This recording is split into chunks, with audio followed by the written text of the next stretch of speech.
Westworld. Right.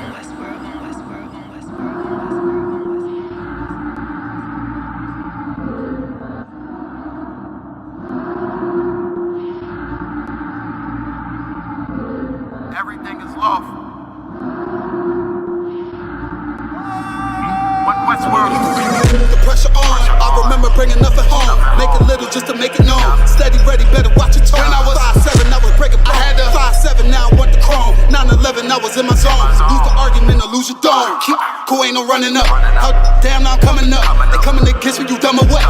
You drawing, you done enough. They told me don't rush it, just wait my time. Paying attention, I see the signs. Coming right to me like Amazon. No time for distractions, I'm on the grind. Little shorty, your ticket, she know she fine. Got a couple of so never mind. They throwing the shade cause they know I shine. Reason I'm going in overtime. You stuck in your ways, you keep fantasizing. I just go get it, don't think about it. Don't make it an issue, it ain't a problem. Not too much talking, just organizing. One Westworld, no way around it. Heavy, so you know I'm grounded. Too sturdy, I'm well rounded. Tunnel vision, I don't see a challenge. Get admitted, I'm killing it. Case closed, I don't need a gavel. Know you hate it, don't even matter. New page, still the same time. People might, but just never forget that I do not. Always have that fresh in your mind. That I feel absolutely nothing for your pain and your problem. Because I know that all of your pain and problems are a test to make you stronger. I live in a world where we coincide. If you're not ready to stay inside, you drown in a wave, you gonna ride. You stick to the end, you get glorified. Seeing if you're gonna step up into Westworld, you're gonna run. You stick to the end, you get glorified. Let's make it official, I'm one of them. One of the greatest, is no exempt. It took me a minute to figure it out. I was struggling, get it made a man. I shuffled the deck and I played my hand. Just give me a reason to put them on you. Didn't believe that I had me a vision. Should I believe that you niggas loyal? We giving up game, they fumbling plays. I'm tired of talking, I'm racked out. Before that we started, they tapped out. I jumped in my duffel and blacked out. What you witnessing is elevation. Glory road to my destination. The haters, it's a celebration. And I put that on my reputation. You in the fall, this a demonstration. Get sick and I know they hate it. One Westworld every season. Hot boy, this dedication. I'm giving game, I don't need favors. Go against it, you won't see the danger. You ain't family, you a damn stranger. I'll beat your ass, I don't need a baby. I don't got time for excuses. I'm plotting on making the killer. I'm getting the feeling, they know that I'm coming, I'm running. Let's get to the business. I was still playing my post, taking the rim like these. Don't run with too many people. I don't feel none of us equal. None of us equal. And there are some brothers and sisters that know that so much, they would never leave you. They would never abandon you. Since you have to stay alive here, they'll stay alive with you. I live in a world where we coincide. If you're not ready to stay inside, you drown in a wave, you gonna ride. You stick to the end, you get glorified. You stick to the end, you get glorified. They're one West. They're one West. They're one West. They're one West. They're one West. They're one West. They're one West. They're one West. They're one West.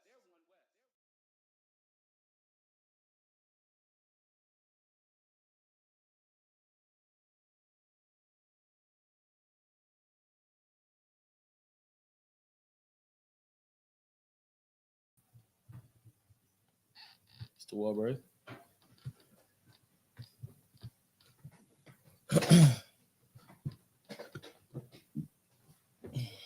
It's live. Almost sound crazy. Let's go and clap it up. Understand Shalom, Israel. Shalom, Shalom. Y'all about me, y'all a thumb to all of the brothers that's tuning in.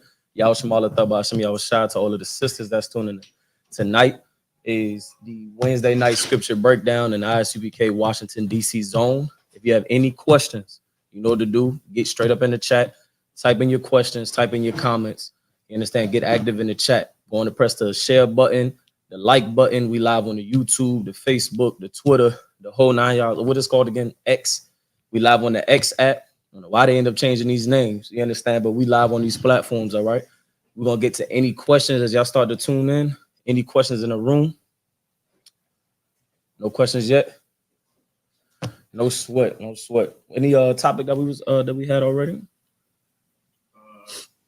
over the title is, what does the Bible say about sexual assault?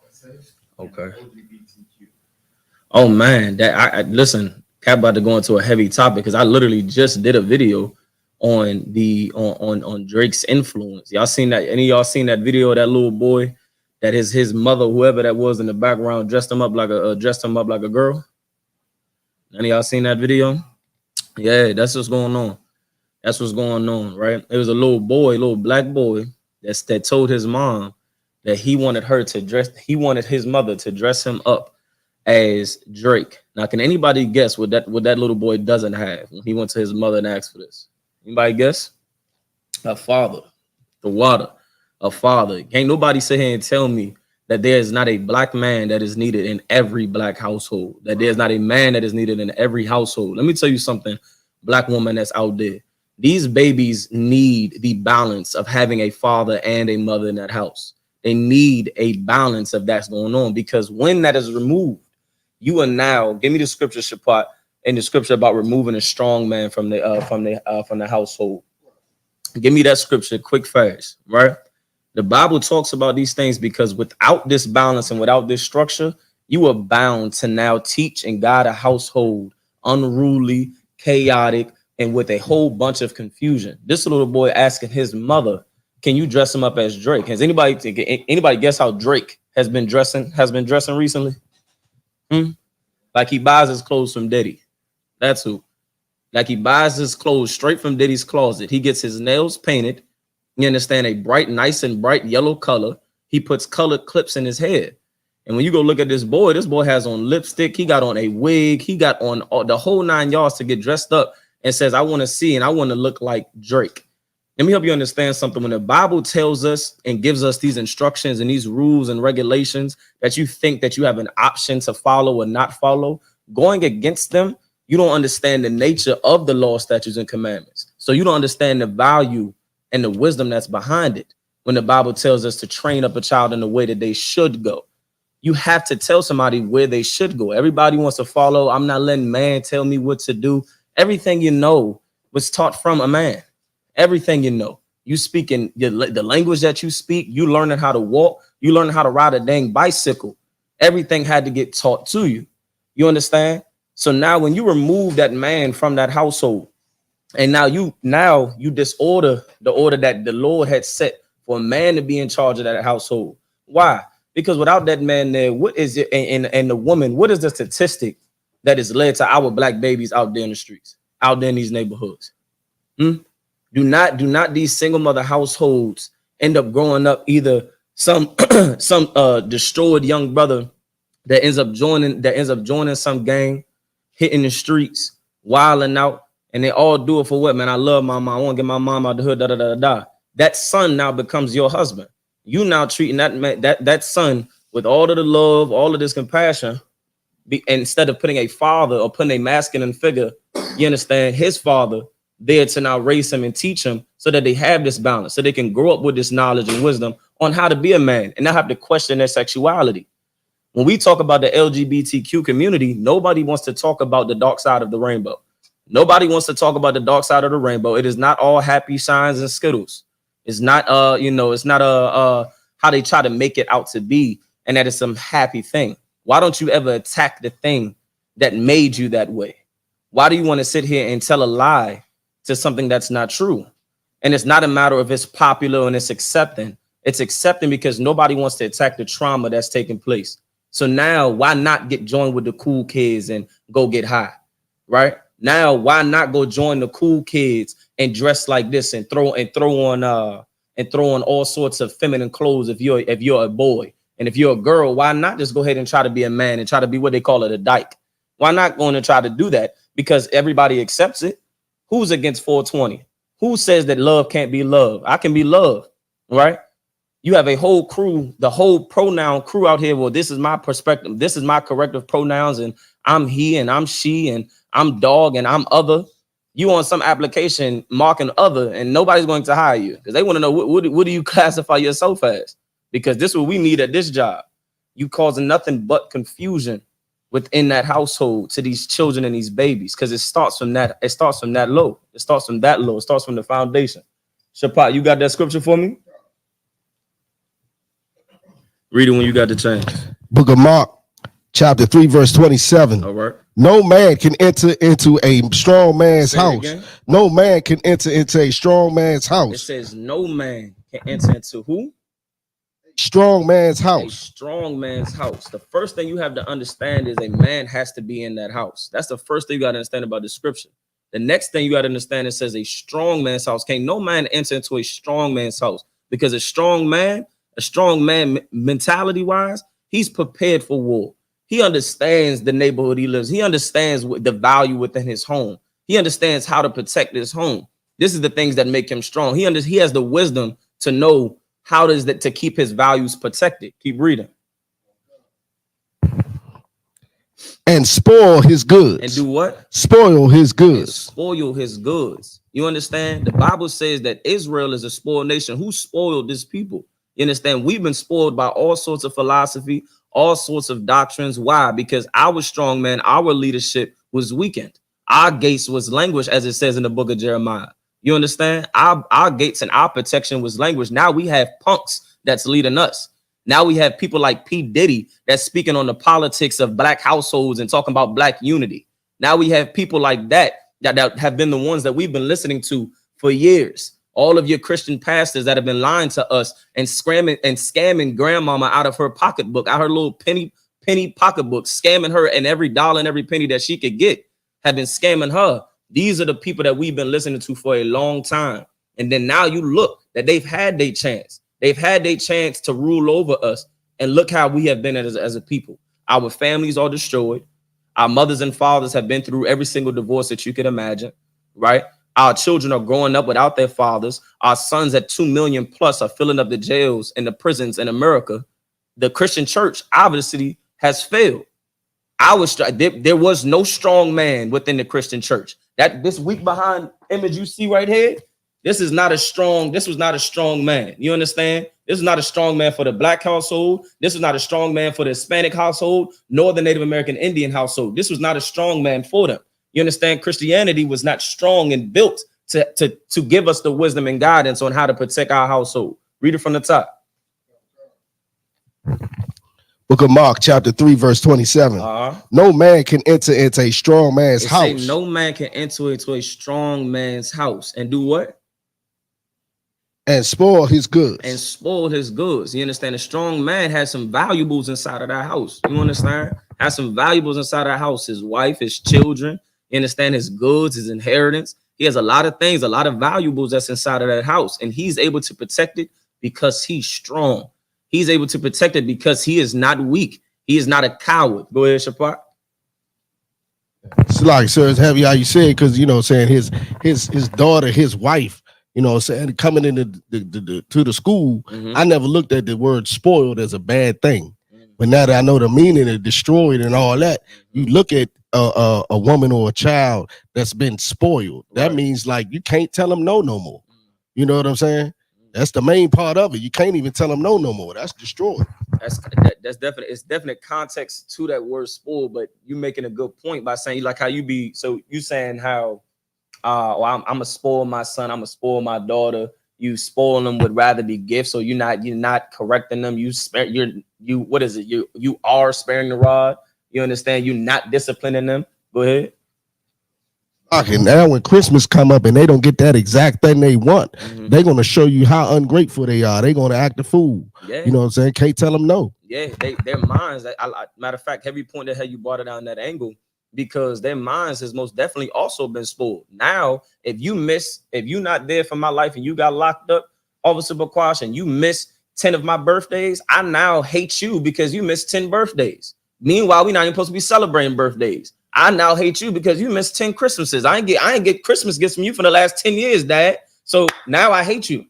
And no, now I don't care that you're trying to be here now. I don't care about this. Now the philosophies and doctrine and the spirit of this world has now spoiled our babies' minds, has spoiled our sisters' minds, has spoiled our brothers' minds. How's it spoiled our brothers' minds? You're supposed to be taught from yay high that another black man is your brother, that another Latino is your brother, Native American Indian is your brother. Now we got violence against one another. Shalom, Bishop Cat. You understand? Now we got violence against one another. We spoiled as a nation because our leadership was weakened. Our gates, our protection, who it is that's supposed to guide us, all of that was spoiled. So now here I am, got beef with another Latino. Here I am, got beef with the Haitians. Here I am accepting an identity that's not mine. Now I think I'm African because you bought a cheap behind dashiki and smell like flies and cow dung. Now all of a sudden you think you African. You can't fit one ring around your neck at all. You can't fit one of them little gold hoops around your neck whatsoever. But you get your little dashiki, you believe you're African. So you begin to now accept identities that you're not. What else? You begin to accept religions that you're not, and gods that are not yours. You understand? Go ahead. Like if I may, and it's so heavy how you say that, and accepting everybody but our own, right? Because you go to any of these establishments out here where it's Black or Latino owned, Right. let them look like the spot isn't as clean as you want to, or you see them do anything, blah blah blah. You not going in no more. But you fly to Africa, and the moment you get off the plane, it stink. And if you can see how they prepare their food, you gonna still eat it and act like, oh, it's a privilege. Right. Yeah. That's because we have been spoiled inside of America. We've been spoiled inside of them churches. We've been spoiled inside of these Christian households. We've been spoiled by loving our oppressor. Because let me tell you how you know you've been spoiled when you look at the condition of Black people. When you look at the rap sheet of everything that our oppressor has done, of everything of what the Koreans have done to us, what the Arabs have done to us, what the so-called white man has done to us, what the Africans have done to us, and we turn around and make bonds with them. We turn around and put everything to the side. Everything to the side. They hold grudges. You should see how these other races talk mess behind you. Y'all brothers, matter of fact, have y'all seen the recent video that came out? The sister used that Google Translate while she was getting her nails done, and it was translating what the Korean lady was saying, or the Chinese lady was saying, something like that. Whatever she was, whether it's true or factual or not, the point is, this is what goes on. They talk mess about you right in front of your face because you don't speak their language. The little translation was saying, oh, her man couldn't pay for her nails, and they cracking up on the sister, and the sister's sitting there with the phone as it's translating, sitting there picking up everything that this Chinese woman, whatever she says, Korean woman was saying. These nations don't respect you. These nations think you are nothing but sport and entertainment. That's what these nations think of you. Please. I have a coworker at a slave, and he's a Pakistani, right? And he was telling me that how when he first came over here, he was at the playground with his daughter. She was probably 1 or 2, and his English was really bad at the time. And he was trying to speak to his wife in English, and it was like broken English. And then he looked over and he saw an Edomite just laughing at him, right? Because he couldn't speak right. So he said from that moment on, when he saw that, he was like, from that moment on, I'm going to purposely talk crap about Edomites in front of them in his language. And he was like, even to this day, his daughter's 5 or 6, and he talks crap about them to her in their language. And he just sitting by them, looking at them, talking crap about them in front of their face. Shalom. Shalom. It looked like he learned. He didn't go over there and say, hey guys, I want you guys to stop talking bad about me. I want you to know that I'm working on my English. This isn't even my language. He didn't go over there and try to be buddy and friend with them. He didn't sit over there and say, let's be apologetic and let's just say sorry and let's just kumbaya and be friends and let's forget this ever happened. You want our kids to go play together at the playground? Nah, that brother learned. He said, oh yeah, say no more. He went back over there, and when he see, and now to this day, he get to talking mess and about Edomites in front of their face because of what they did to him. You understand? Seems to me like he learned. You understand? You understand? And with that, we're gonna pass the class over to Precinct Captain Mashak Young.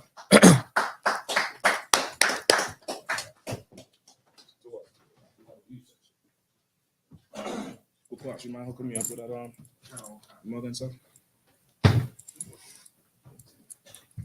All right. What we looking like? Strong man spirit. Somebody had a question? Okay, what was going into the top He's going into the strong man scripture, breaking into no man can enter to a strong man's house without and spoil his goods. We was going to that scripture because I started off. I don't know if you've seen the video of the little black boy that had asked his mother to dress him up like Drake, and pretty much they put makeup on him and put a wig on him and all this and above. Yeah, Khan. A wig? It was a wig on him, like a little bob cut type of wig on him, a little burgundy looking wig or something. So Drake be wearing wigs or something? Drake be putting colorful clips in his hair and doing little feminine hairstyles. Yeah, kind of Wakan. And he paints his nails. He paints his nails yellow. He paints them pink and purple. You know what I mean? He paints his nails as well now. You know what I'm saying? So we was going into that and pretty much train up a child in the way that they should go in that direction with the scripture and talking about how our house has been spoiled. You know what I mean? That's where we had left off at. Okay. I didn't see the clip. Is the clip we could play it? It's on my Facebook. If it's something we could play, that would be too wild. So I could get, if I could see how it is. If it's something we could pull up.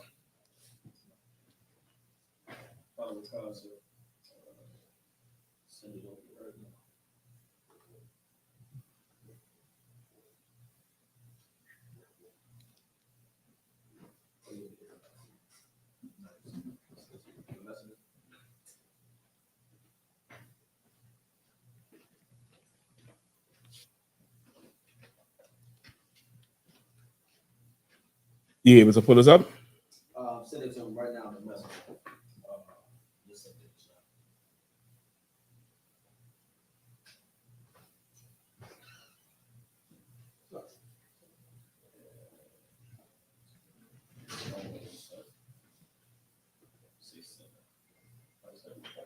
Okay, and you was going through it to show what? The beef with Drake and Kendrick, or just going into the whole Bible spirit of that LGBTQ. okay. Nobody want to talk about like where they started at and how this is a learned behavior. And typically, right there, because I was saying that's an example. He's saying, you know, he's saying the little boy saying that I want to dress like Drake, like dress me like Drake. Mother, like I made you look just like Drake. Made you just like Drake. Some like, kind of familiar. Right, Some the like little I've boy, he couldn't be no more than 8 years old, 7 years old. You know what I mean? Play the tape. Let me see. Yeah. Is he able to play it? All right, no sweat. If there's any questions online, So far, Go ahead. Yes. All right, if there's no questions,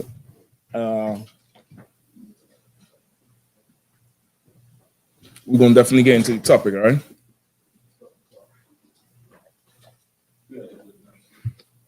All right, go ahead.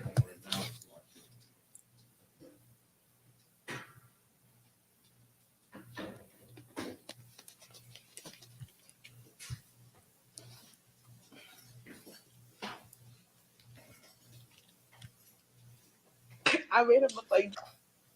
He said he wanted to look like Drake, so I made him look like I Drake. feel like I see that clip before. You look mad. You look just like Drake. Yeah, I said think he I wanted see to that look clip. like He have Drake, on lipstick and all that type of thing. I made him look like Drake. I think that's an old clip. You look mad. You look just like Drake. I think it probably coming up because of the Mother's Day. I see this a few years ago for Mother's Day, and people were saying, "This is your Mother's Day." Yeah, that's why I got it. Yes. Post saying this is your Mother's Day. Mm-hmm. And it was from a little while ago, but that was my first time I seen it. As soon as I seen it, I used it to make a tape. But that's the video that I was going on. Yeah, the little boy is for sure, you know, super feminine, but he's growing feminine. That's how whoever grow him like that. You know what I mean?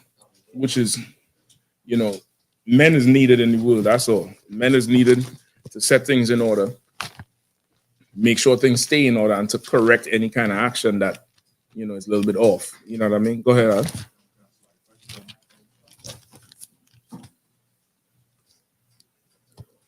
It's heavy what you were saying because there's a video, you probably seen this as well, where his brother is coming into a preschool and he sees his son being dressed in a dress. Okay, that sounds familiar, but that happened a few times though, so maybe there's more than one. There's a few of them that happened. The one I'm familiar with, the boy don't have on a dress, he have on like a tutu. You know them ballerina Concert. Tutu. So it probably they're doing it over and over. But go ahead, Al. I mean to cut you off. Yeah, no sweat, sir. But he went in there and he set things straight. Like, this is my son. Do not put no dress on him. Well, you were don't do whatever. Yeah. Yeah, concert. Yeah, men is needed out. And okay, you best believe, brother, he ain't gonna be allowed back in school. He gonna have to stay outside. They're gonna have to keep him by the damn, door. They're not gonna allow him too much freedom to walk up and down in there because some of them teachers is gonna say he intimidating them. Should happen to me. I couldn't walk in the school no more, which is why the motherfuckers learn at home. Salaki. They stopped me and said, "Nah, you can't go in no more." I said, "No sweat, ain't no problem, ain't no problem." The world is becoming a place where a man's presence is just you being there is threatening. You don't have to say shit. You don't have to do it unless you become extremely smooth and real, feminine, which is their standard of a man. Anything outside of that, so can you wait outside? What's your business here? They question you, all that type of shit. So that father who did that, more than likely, they're gonna probably start to cut him off early. They're gonna have a teacher waiting there to meet him by the door. You know what I mean? Keep him in the office. He can't walk through the school because he'll correct what's going on. Right? He'll start correcting shit that's going on, and you know what I mean? Damn near like you gotta walk in there and just let them do whatever the hell they want to do. And that's that. That's schools, public schools. That's been my experience with public schools in DC. I don't know anywhere else, but I've heard people talk about public schools nationwide, and it seems to be a problem. It seems to be an issue where they get to do what the hell they want, and you can't say nothing to them about nothing. You know what I mean? So, like all this stuff was going on with DC with the teacher with the braiding the hair. With the kids, taking the hair out. Then there was another one in DC with some teacher. She posts her ass like a side profile and say these 10th graders going crazy over your girl, some shit like that. And of course the comments eat her up over the shit, so she tried to take it down, but they done screenshot the shit and share it around and all that type of stuff going on now. I done seen that before COVID. I had some hard experiences with it, and it seems like a public school issue. It seems like that's really what it like. You can't really tell them nothing. You can't, to say, well, listen, this is my child. I want it done this way. I want it done that way and nothing else. No, you evil for it. And it's just, it's just more reason to separate from this kingdom. You need to absolutely separate from this place. You know what I mean? So where we at? Any questions in the room? Any questions online? Just say them now. All right. If not, let's go to my topic, right? So sexual assault, right? I hope I could say that. Right? What's the correct internet word for it? SA? So you can't say sexual assault. Fuck them. Sexual assault, right? You know why? Because it's like, how black people scared to say the word cancer? Like somebody have it, they'll say they got the C. They got some, they got that C. C is not scary. C doesn't sound scary. Somebody who is, not who doesn't have it or probably leading a lifestyle that could get it, maybe a chronic smoker or somebody eating pork a lot. You tell them about C. How's C? It's not scary. You say the word cancer, that stops you in your tracks. You get the point? I think with this oppressor, especially a lot of his clean words, it's really to hide dirty actions. You understand? There's certain things you can't say. So you can't say sexual assault, you can't say rape no more. Why? Is it not happening? Like, are we not saying it because it's no longer happening? You get the point? Like, if it's no longer happening, then fine. Get rid of the word. But it's happening so damn much now. I could only say SA. SA could be anything. I'd be talking about South Africa. Like, it doesn't, what the hell are we talking about? You're going to have to talk about it to make people feel uncomfortable so that people could stop it. So that you can't talk about it no more, and the word will just eventually just fade to hell away. Nobody ain't gonna say anything about it no more. You understand what I'm saying? But you can't take the word away and think the action is just gonna disappear or something. Like it's absolutely ridiculous. So we're gonna go into what the Bible says about sexual assault or SA or grape or whatever hell dumb shit you want to say, but it's a serious situation. And also with the LGBTQ. All right. You all know this is Pride, and we're on the cusp of Pride Month. So we're going to dedicate this class to Pride. All right. We'll see how long we stay on the air. I'm taking bets. All right. So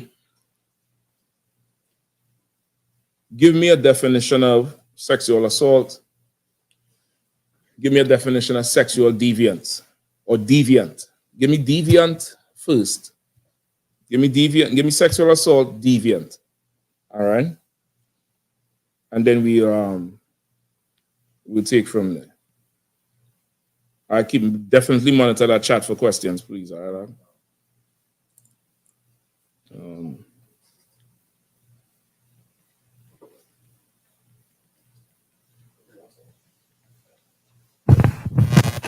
Ready, sir? Yeah, if you have it, go ahead. Come. Deviant, straying or deviating from, especially from an accepted norm. One more time. Straying or deviating, especially from an accepted norm. Right, to stray or to deviate from an accepted norm.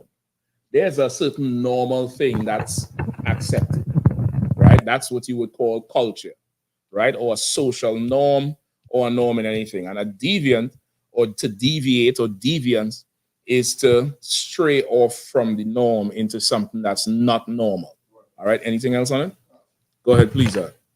Someone or something that deviates from a norm, especially a person who differs markedly, as in social adjustment or behavior from what is. Slow down a little bit. Say it again. Especially someone who. Especially a person who differs markedly, as in social adjustment or behavior from what is considered normal or acceptable. Right.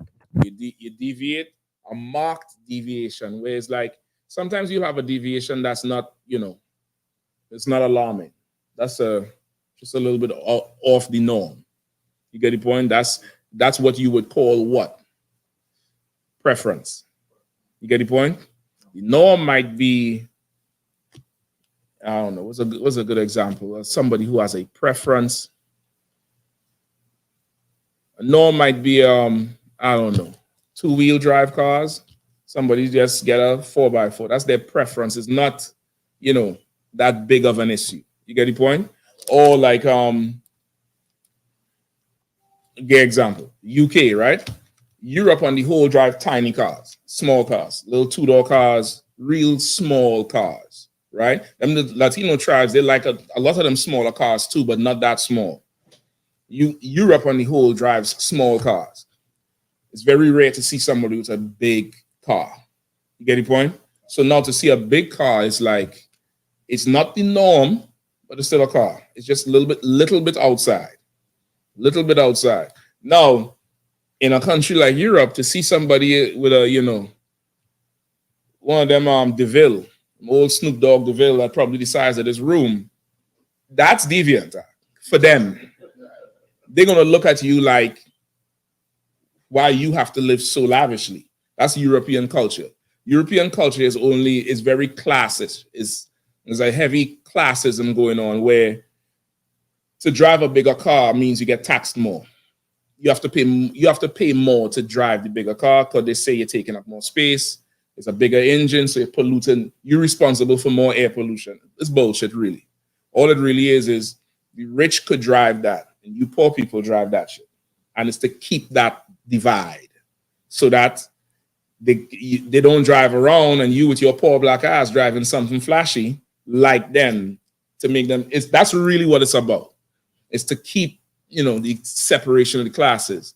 So now you drive something, they'll look at you like you're deviant, like you just too much. Just think like European people, how the European culture, how the things we do to them is just outlandish. It's just why he got to be so flashy, like how they take away celebrations in the NFL. To them, that's deviant. To them, that's why he got to do that. He could just score the touchdown and run back and play. Nigga just scored a touchdown. What the hell you mean run back and play? 5-minute pause. We're going to dance. We're going to boogie. We're going to do everything. To them, that's you just disgusting. Forget about a black man with kids. How many kids you got? 5? You're doing all of them. That's disgusting. That's what they literally say. That's disgusting. To them, that's deviant. That's not normal. They want 2.5 kids. What the hell is a half a child? That's them. But to us, that's our culture is different. Go ahead. Like when at the world playing soccer, they scored goal, like Not stop soccer, the whole brother. joint. It's not soccer. That's yeah. We don't suck nothing now. We don't suck nothing. That's deviant language, brother. It's called football. You use your foot and you play with a ball. It's called football. Do we understand each other? I hope so. I hope so. I pray we do, brother. Because I know, even that's to say it sounds gay to me. To say it sounds very, yeah. Anyway, go ahead. Go ahead. Oh, you don't want to be deviant no more. No, I'm saying with the whole, you know, they run around like they're airplane. Score. Okay, even like that comes from I.S.U.P.K. That is not European football. That's I.S.U.P.K. You see that when they score goal, how did the commentator say goal? And like for 3 minutes, that's I.S.U.P.K. right commentators. That is not English or French commentators. Even that part comes from us. You get the point? Even that loud, you know, some, and he say it loud, long, and extra. That's us, that's not them. This is not them. Once again, our culture is deviant to them. You understand? So to deviate or to be a deviant, you have to now step away from what's normal. Normal, acceptable culture. There's another video I'm going to send to you to play too, all right? What's the other one I asked for? Sexual assault. Okay, go ahead.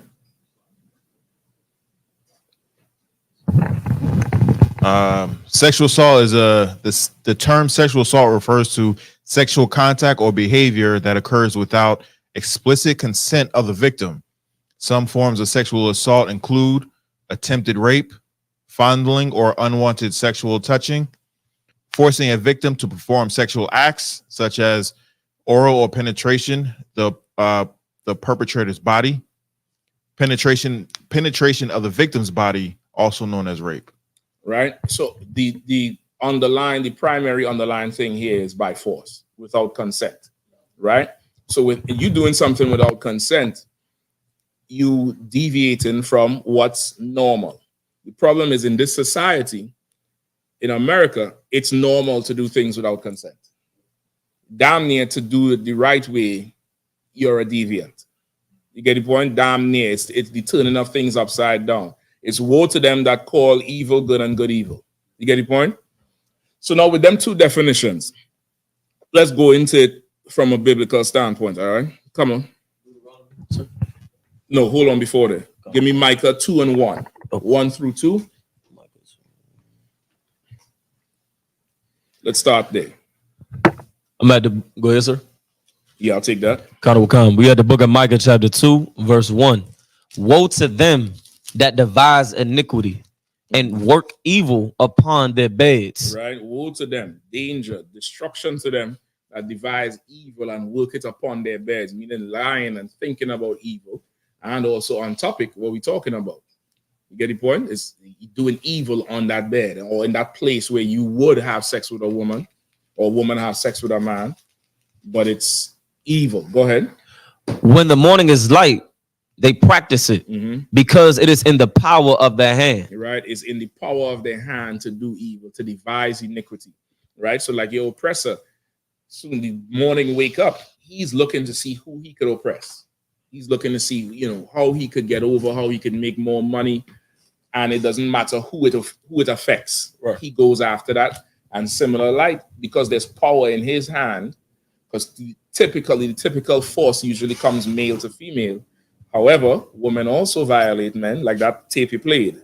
That woman violated that little boy by putting a wig on him and dressing her up with lipstick and making him act like a girl. You're violating the boy. It's not sexual assault, but it's definitely a violation. And women who usually do that to boys eventually escalate it. Start with the kissing on the mouth, touching them, trying to bathe them. Then it goes into something else. You get the point? That Chris Brown, he said at 9, I think he was violated by his babysitter. But of course, for a man, that's not something you go cry about or talk about because of the pride. For a woman, it's a little bit different but he was violated when he was young. You know what I mean? And it's the same, same situation. All right, go ahead. They practice it because it is in the power of their hand, and they covet fields and take them by violence. Right, these same evil bastards, they covet fields and take them by violence. Like, example, what am I talking about? These oppressors, they would see a land and want it, and take it by violence, and that's America. You get the point? That's different parts of America where there's so much there's so many highways. That place in North Carolina we went to last year, I forget the name of the area, where right now there's a highway running right through neighborhoods that was black, and the government just built through it. Didn't give a damn about nobody. You get the point? They'll just take it and take it by force and do whatever.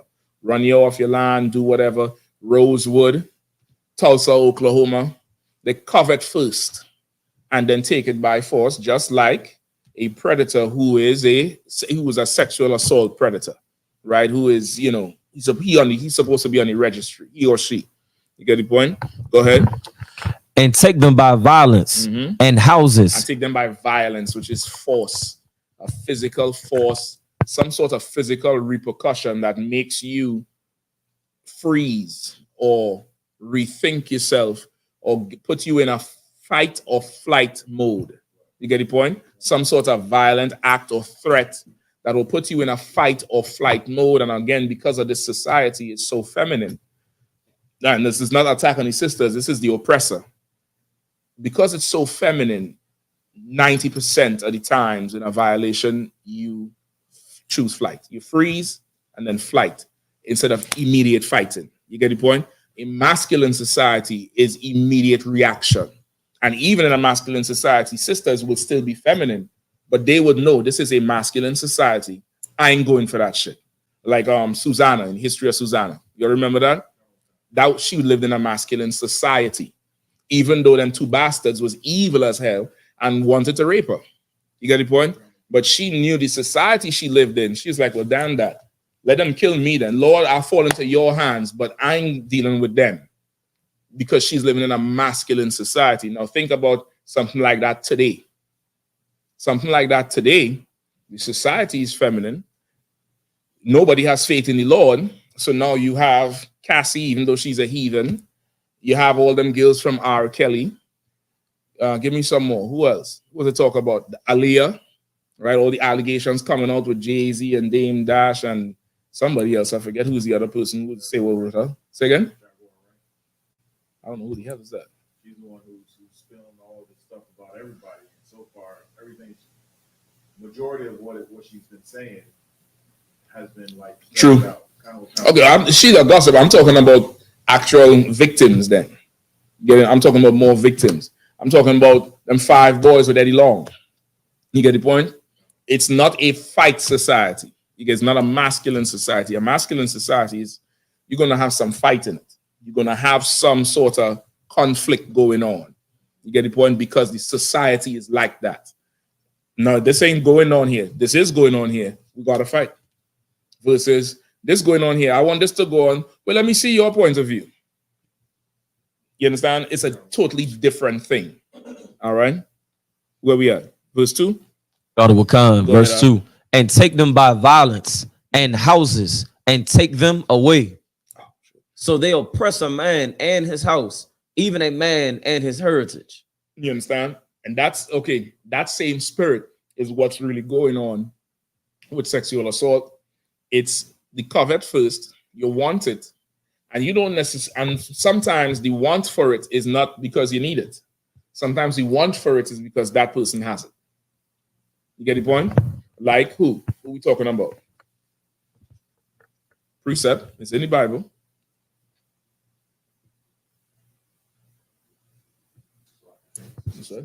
Says you had your hand up? Oh, okay. Because trying to frame y'all. Salah, yes, sir. King David with Uriah's wife. How he said I didn't think about that. I didn't think about Yep. And David paid dearly for that. I didn't think about that one because this one is more specific to the precept. But that's also one. where David saw Uriah's wife. Bathsheba wanted her and put Uriah to death over the shit. And David suffered. Right? That's not the one I was thinking, but there's another one. Go ahead. David's son, what he did with he had lust over. Okay, we come to that one later. There's something else, which is down here on the same precept in Micah.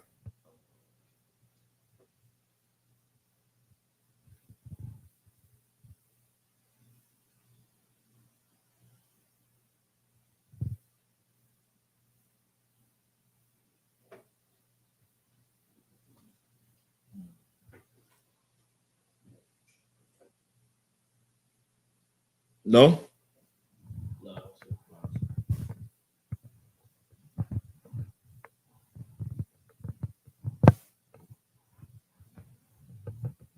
Give me 1 Kings chapter 21.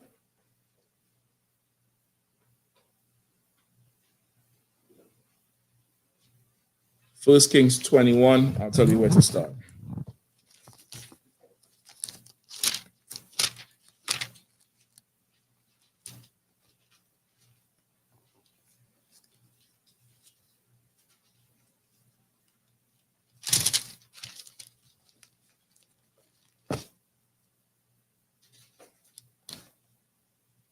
Hold on, it might be 20. Hold on.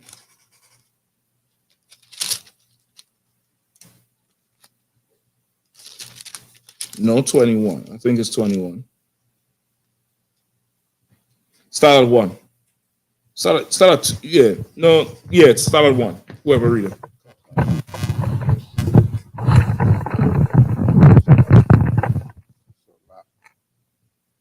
Book of 1 Kings, chapter 21, verse 1. Mm-hmm. And it came to pass after these things that Naboth, the Jezreelite, had Naboth. the Jezreelite had a vineyard, which was Jezreel, I believe, is another name for Israel. All right. You see Jezreel in the Bible. So I think it's another name for Israel. All right. Go ahead. Which was in Jezreel, hard by the palace of Ahab, king of Samaria. So this brother Naboth, he had a vineyard that was hard against the palace. When you say hard against, what does that mean? It's right beside it. It's right up against it. Like the palace wall here, his vineyard line starts there. All right, go ahead. Verse 2. And Ahab spake unto Naboth, saying, give me thy vineyard, that I may have it for a garden of herbs, because it is near unto my house. And I will give thee for it a better vineyard than it. Or if it seem good to thee, I will give thee the worth of it in money. All right. So what did Ahab want to do? He wanted to buy the vineyard. No. Read it one more time now. Go ahead. He wanted to take his vineyard. And essentially do what with the brother? It's like buy him out, you know. And so where would the brother go? Just take his land. He wanted the brother gone. Brother's too close to him. I don't know if you've seen it. Read it one more time. The book of 1 Kings.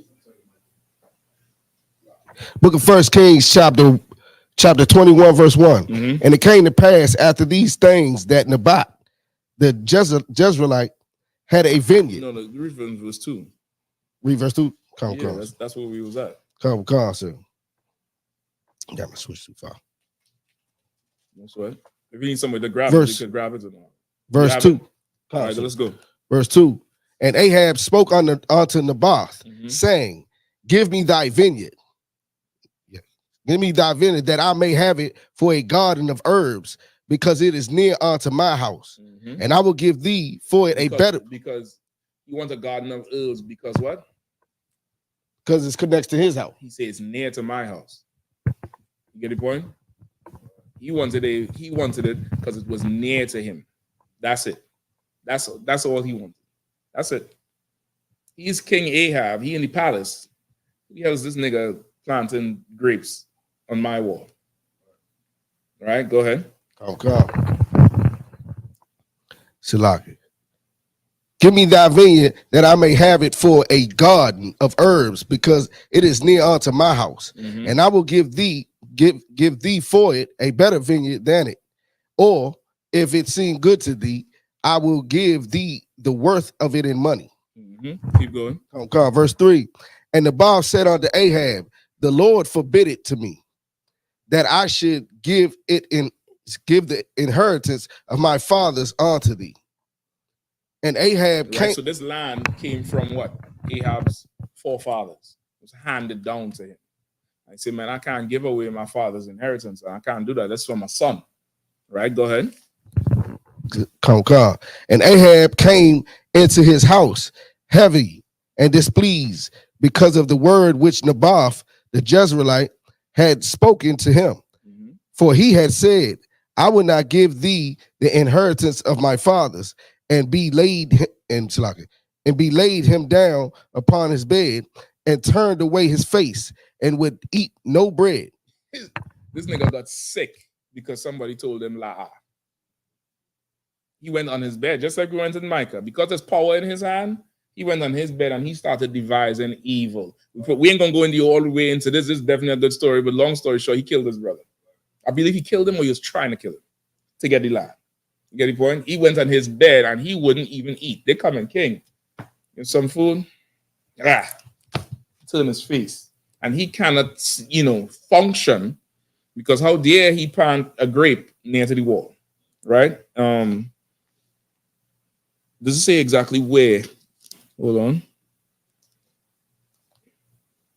What verse you at right now? Well, I think I ain't wrong down, but no, you're right. Go ahead.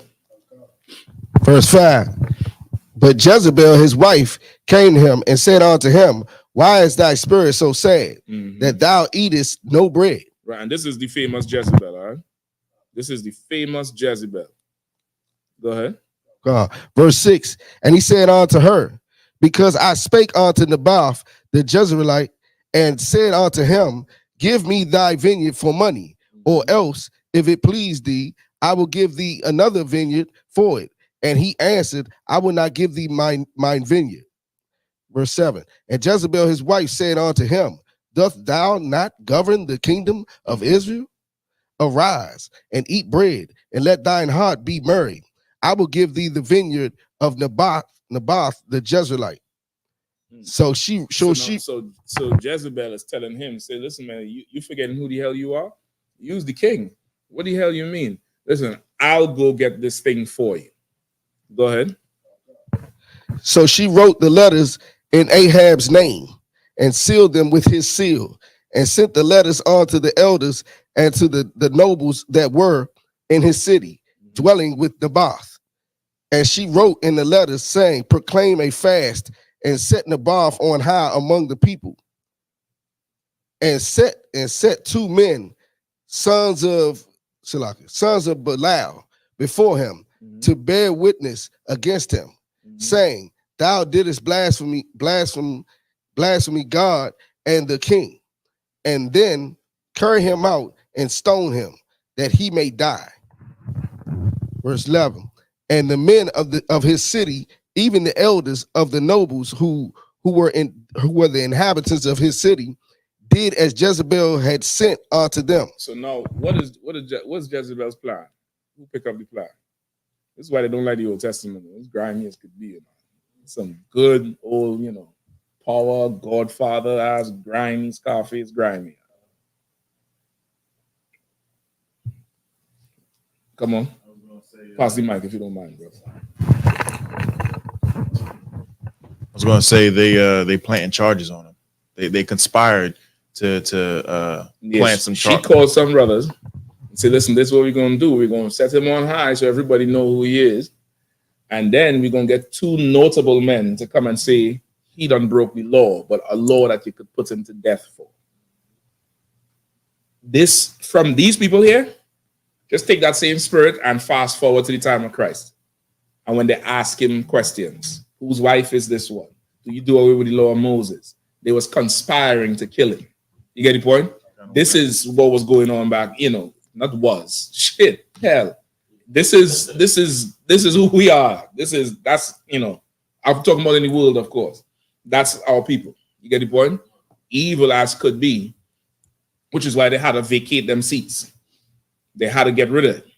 So this damn broad here, she set up to put this brother to death over coveting the land.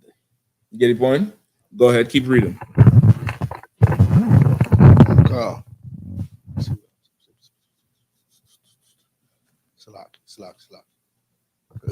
And the what verse you was that on? I'm at verse 11. And the men of the city, even the elders and the nobles who were in the inhabitants of his city, did as Jezebel said to them. Mm-hmm. And as it was, and take your time and read it slower. Right? Come. And as it was written in the letters which she had sent unto them. Verse 12. They proclaimed a fast and set Naboth on high among the people. Mm-hmm. Verse 13. And there came in two men. So like, I want to send a video, right? Where do I send it? Okay, no sweat. Go ahead, brother, please. Come. And there came in two men, children of Belial. I'm gonna have to send it on WhatsApp, all right? I ain't seeing how the link here. So like it might be my down phone. Salakia. Right, go ahead, Shapad. Come. And sat before him, and the men of Belial witnessed against him, even against Naboth, in the presence of the people, saying, Naboth did blaspheme the God and the king. Mm-hmm. Then they carried him forth out of the city and stoned him with stones that he died. Just like that. You care about this, brother. I sent it to you on Messenger, right? I'm gonna let you know when to play it, right? Didn't care about his brother family. Didn't care who he had to support. Nothing. He gone over this thing here. Of course, later Ahab, I think, was either put to death or he committed suicide. One of them prophets prophesied against him. I think dogs ate him. Some dogs ate him up. And of course, Jezebel, she was a horrible ass, bro. I think she was put to death also. She killed a whole ton of priests too. Come on. Like, was she the one that they end up stabbing her to death inside? It could be. I can't remember. I haven't noticed in a while. But I know dogs ate somebody. And I know she had put some priests to death. She, who it is? Remember Elijah when he called the fire down? There was some priest who was coming up against her before. She put all of them to death. And I think that's how Elijah come on the scene to rise up against her priests. Right? She was an evil, horrible bastard. I believe she was a Hamite too. I believe she was a heathen. And she was put to death, which is why Christ in Revelation says, don't allow that Jezebel spirit to come up in here. That's a broad who want to be a man and want to rule everything and just destroy men. She don't care who she destroy. She act like she helping Ahab to destroy another brother that destroy Ahab. She just winning. You get the point? He's saying don't let that shit come up in here. But anyway, so you see the first it starts with the coveting and then now move to take the brother's life over the land. Right? We clear on that from the same scripture in Micah. Now give me the one you was calling for. All right, just hold on to that one, all right? No, Slack, the video I'm talking about.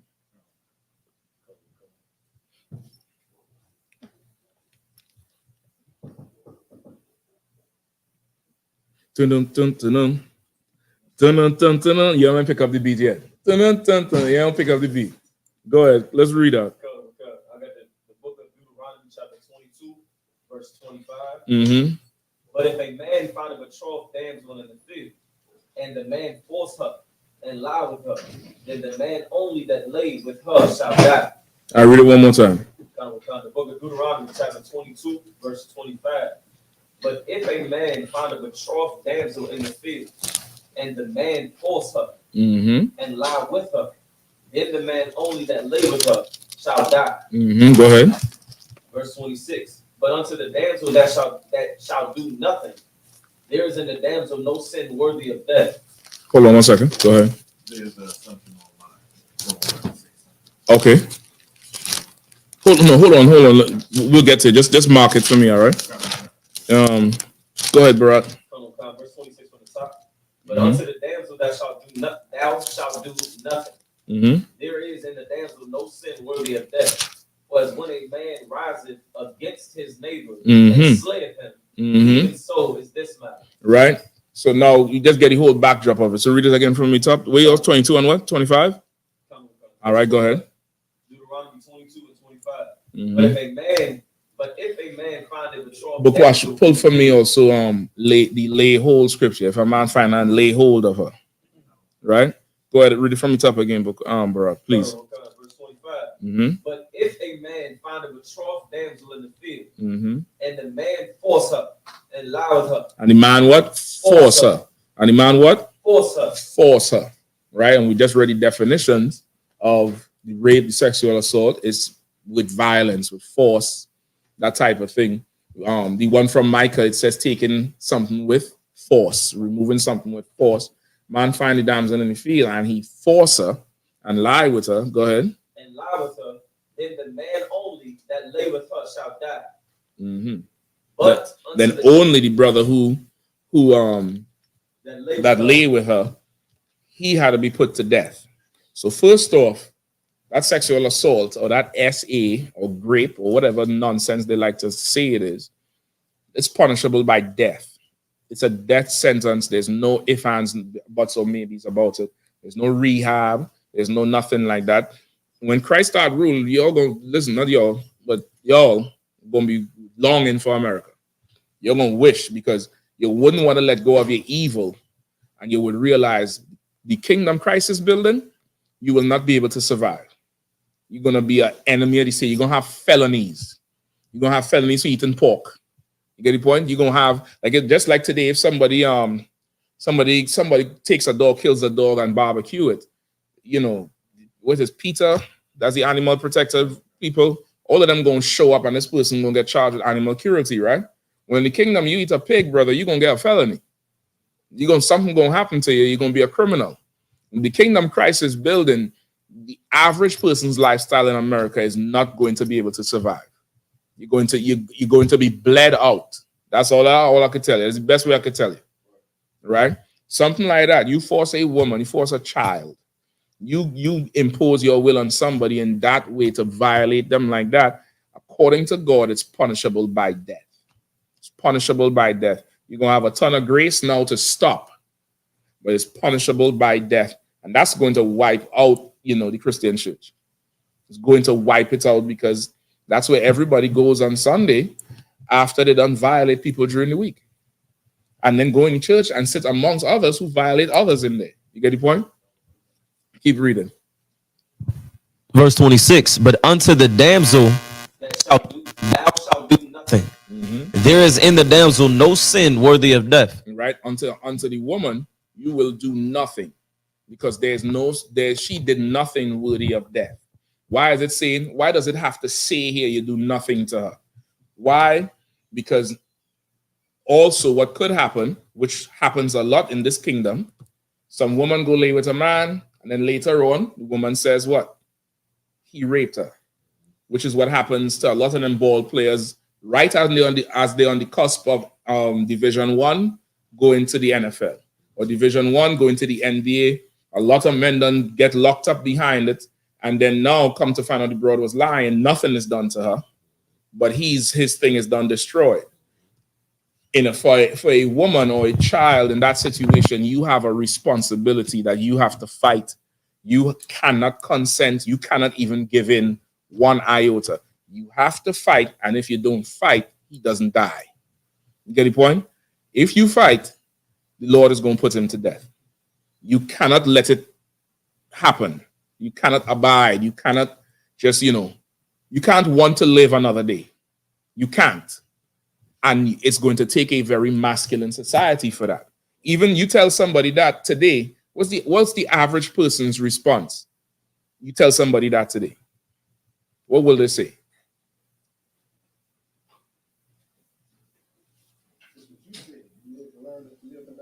They would form whatever argument in their brain to say, I need to live, at least you could live. At least you're alive. You get the point? At least, you could fight later or, just don't kill me. How much times you hear that argument? All right, do what you want, just don't kill me. Die. Just go die. Just go die. You'll be better off for it. It's going to change your life. The victim is going to change your life, which is why you see so much. You look at Hollywood, you see so much of them so-called child stars and how they are as an adult. And it's a total difference. The person is not even the same person. You get the point? And you damn near have to, in a way, they're telling you the solution in a twisted left-handed way. If you survive something like that as a young person, let's say it happened to you young, you didn't have might and power in your hand, you survived it. The only way to beat it is to become somebody new, which is what them Hollywood people be doing, right? It change up the hair, shave the hair, grow the hair back, color it green, get a whole ton of tattoos, dress different, change the name. It's damn near in the spirit they're trying to just not be whoever that was before. You understand? And that's really what has to happen. You go under the protection of the Lord now. Them things is far removed from you. However, there's people out there in that TV land who listening right now. You're on the internet. If that ever comes to your way, Lord forbid, just die. Just fight the last fight. Fight as if this is it. Fight as if this is it. And when the story is told, he or she gets to violate a corpse and not a human being, because it's not worth it after. Life is not worth it after. Just go ahead and fight until the end. You probably might find out. You might win. Go ahead. So that's exactly what I'm about to say. For them ones that they decide to fight, like on the positive end, like their life changed dramatically as well after they done seen that they done fought off this evil thing, this evil action that was trying to get done to them. Yeah, it does something for the spirit to win like that, because you're fighting for something right, which normally in this society, when you try to fight for something right, you get punished. So it does something for your spirit. Now you do something like that and you win. Either way, you fight. Whatever the Lord decides to happen. That might be the end there, but whatever that sacrifice you made might help 100 other people. Who the hell knows? Or you might just win, and it might be on tape that you done whoop this damn deviant behind and sent him running and probably injured him so the cops could arrest him. There's a video that going around too. It's viral, probably a year old, 2 years old. Some broad, I can't tell if she's a devil or not. It might be one of them tribes. The way she talk, I'm not too sure. But she's working out in a apartment complex gym. The gym is like at the bottom floor. She's working out. Dude walk in. She sees him. She continuing her workout. He walks up to her and she starts, looking at him funny now. The gym is empty. It's just two of them. And in fact, she opened the door for him. It's one of them gym you had the key access card from the apartment complex. She said she's seen him before. So he was knocking on the door. She went and opened it thinking somebody coming to work out. He was coming to violate her. And he keep walking up on her and stuff like that. And brother, she went into straight MMA on him. And she said she had no training. I don't believe the broad. I think the broad had training. But she went to fight. And she fought him off. And I think he ran. But the cops ended up arresting him. You know what I mean? And you could tell she's shaken up over it.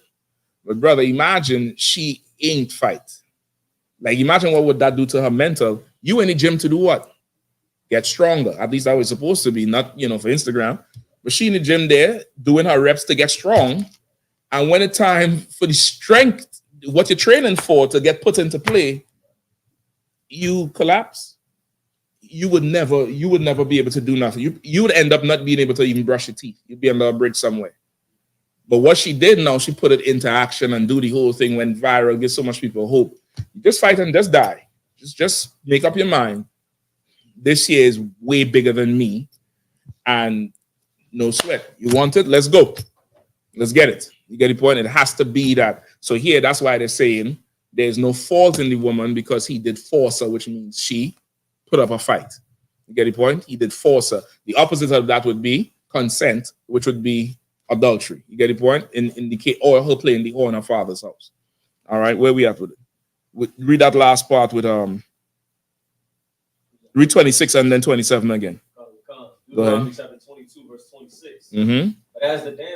But unto the damsel, thou shalt do nothing. Thou shalt do nothing to her. She's not at fault at all. Go ahead. There is in the damsel no sin worthy of death. Mm-hmm. For as when a man riseth against his neighbor and slayeth him, even so is this matter. Right. Sexual assault is the same as a man rising against his neighbor and putting him to death, which is what Ahab did to Naboth. You get the point? He rose against him. He said, listen, man, I need that land. You know, the brother had vineyard. He had, grapes.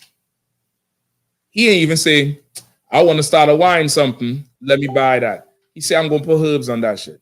I'll take away your whole family business. He was evil against the brother. The brother said, man, I can't even do it. This is my family thing.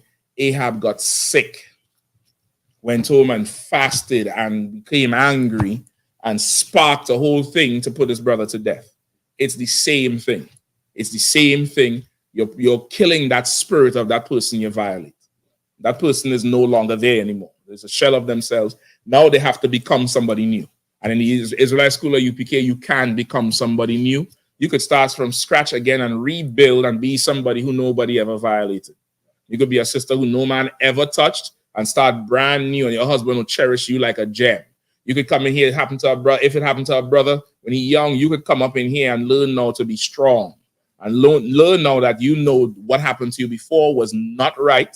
And you'll make sure that doesn't happen to anybody again, ever. Ever. You could become brand new.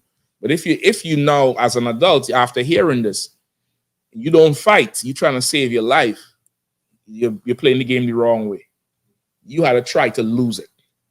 You had to full out, come on, nigga, you know how to kill me today. And you just might win. You just might win. All right? So, give me the thing online. I'm coming to you because give me the thing online, Bukash. Hold on, where we at? No, that's it. I wanted the Slayton.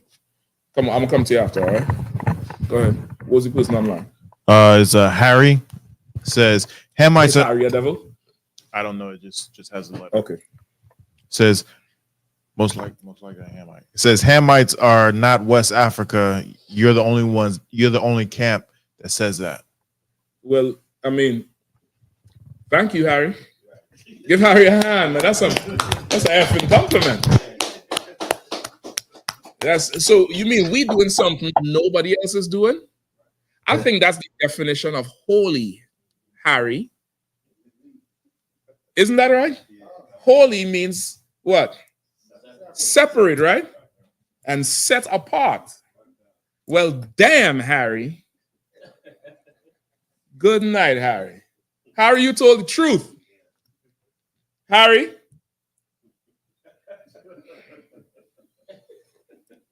I don't often drink water. But when Harry tells the truth, no sweat, Harry. I appreciate that, Harry. I appreciate that compliment, Harry. All right. Salaki, Kizaka, you was going to say? Yeah, sir. If I may too, sir. And it's crazy how the Bible is not it's crazy, but the Bible is science, and it has things in here that Esau, with his sciences, the Bible already said. Like when you go into the psychology, because this is something that I studied thoroughly, because I remember there was a point in time in high school, right? Almost every sister I had met had been violated, and it was very intriguing to me. It's like, okay, what's going on? So I started to look into the research, and they say that the psychology behind the people that do this is that they do it because they go for people that are, in their mind, an easy target that won't fight. So even the fight in itself is like a turnoff, usually for people like that. It's more work. It's more work. It's more work now for this person, right? And there are ones who want more work, right? They want that's how we going, right? That's fine. They want more work, right? So but Play the numbers game, man. Right. If you come across a cycle who want more work, then now we fighting. But most times it's, you slide over a little bit more. I'll give the brother some room here. You can slide to the wall, no sweater, right? But most times they don't even want all of that extra, nothing. That's why I tell you, hush him out. Yeah. You start screaming and you get, what the hell you doing? Right. You start scratching and biting and whatever. Right. You don't give in to nothing. You get the point? You get knocked out. Soon as you come to again, you go off again. That's right. You don't give in. Right. And you're going to have to raise children like that. You're going to have to train your ribs like that. You're going to have to train young sisters to be just like that, extra vigilant, hyper vigilant about themselves, about their bodies, right, about just society. The place has to become masculine again. Right. It has to undertake a masculine tone, a masculine spirit, because without it, brother, we'll have America. Okay. You get the point, Shapat? Okay. Yeah, go ahead, Al. Hold on 1 second, Shaw. It's like speaking of other camps and what they teach, but I had a GMS member I was battling one day over this next verse in 28. He said that said that you could rape. You know what I'm saying? Okay, I come into that. Concert. I come in and listen. I'm trying to lay the thing in a whole different level. I'm trying to lay the thing out here. I'm coming to that one right there. Yeah, I mean, we might get to it as they bring it up now. Shaw? Yeah, so I guess something about the raping, right? So I know in the law they say a woman must be she must scream, right? If she know a man coming to rape, right? Mm-hmm. So even if she know about the whereabouts, like maybe that she and that man like in that area alone, she still have to scream whether she know that like the whereabouts just know she and that man alone, she still have to scream out. Yeah, okay. She's not screaming because she wants somebody to come to help her. She's not, and she can't just scream. She had to scream, kick, bite, dig his eyes out, scrape him, scratch him, knee him in the balls, whatever, bite his neck off. She had to go berserker. She has to do it. She's not doing it. Okay, really, she's doing it because nobody's there to help. You understand? It's different to how we grow up. We think, help, somebody come help me. Brother, it has to be motherfucker. It had to be chaos. It had to be a full chaos. It has to be that. It has to be where we just clean up this room after. What happened here? The sister fought off this deviant. It had to be that. It can't be we cleaning up because that corner there is where it happened. It can't be that. And she's he or he, don't forget her. This happens to brothers too. She or he is not screaming and fighting for somebody to come help. They're screaming and fighting because this is wrong and I'm not allowing wrong. You get the point? It's a different mindset. You're screaming and fighting because this is wrong and I'm not. Now take that to everything. This place will change. This is wrong. I'm not allowing it to happen. That's wrong. I'm not allowing it to happen. That's wrong. I'm not allowing it to happen. It's a lifestyle. It's a mindset. It's a Holy Spirit. It's a separate spirit. She's not screaming because she wants somebody to come. Because now the excuse would come that I screamed and nobody came. So I just decided not to scream no more. It can't be that. It cannot be that. She had to go in the ground or he had to go in the ground. You understand? Okay. It has to be that. And that's something you have to breed into somebody. You get the point? You have to put that into their chest, into their spirit. You have to raise that type of person, or else you'll have the church. Or else you have all them series, Surviving, Diddy, Surviving, Epstein. Why the fuck we surviving? For what? What we surviving about? Surviving what? And this is no disrespect to anybody who's been a victim in the past. You didn't know. Nobody ever taught you. You didn't know. I'm not faulting you. I'm saying for in the future, you can't survive. We're not surviving nothing. We're not surviving. It's brutal. Like when the cops show up, we had to figure out who the victim was because of how you understand what I'm saying? That's where it has to go. It has to go there. It has to drive a point home as, oh, nah, these people, yeah, brother, damn. I ain't trying that shit. I don't want to end up like that. I ain't want to You get the point? It has to be a deterrent. It has to be like that. It can't be no different. You understand, Shaw? Right. All the action. Go ahead. As like I said, but this one's kind of pretty crazy, right? About 2 years ago, right? A man came in a woman's house, right? Okay. To rob. Well, that was the intention of robbing. That he tell the police, and when the woman now see him now, so instead that she the man was surprised. The woman tell him, you come to rob, but you have to have sex with me first before you rob me. What? Hold on, Silaki, give me a little bit. Silaki. He told her that, or she told him that? The woman told him that. But he still ended up getting, I don't know what happened with that part, because like he was telling us, the police after that day, because she bring him up after all that thing would take place, like the do had sex, and she still went down and then called the police because we video everything. So they see him come in the premises, everything. So now he gonna have to tell the police that this woman I come to rob, yeah, and this woman now tell me how I had to have sex with you. Yeah. Okay, so hold on. So the police is saying that he raped her? No, he stayed out using that the woman now, because he come to rob she in the house and thing, right? And same time, like, you know, I expecting a woman to be frightened about the whole situation, that a man in the house and thing, she ain't frightened. She now tell what, like, she just watch him now and say, hey, yeah, before you rob me, you have to have sex with me. And they were, but you know, he thinking that they done have sex and they not really walk out. And so he had sex with her? Yeah? So he had sex with her? Yeah.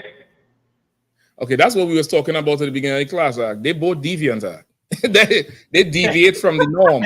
I don't understand that shit. That's the police better check and see if she knows him.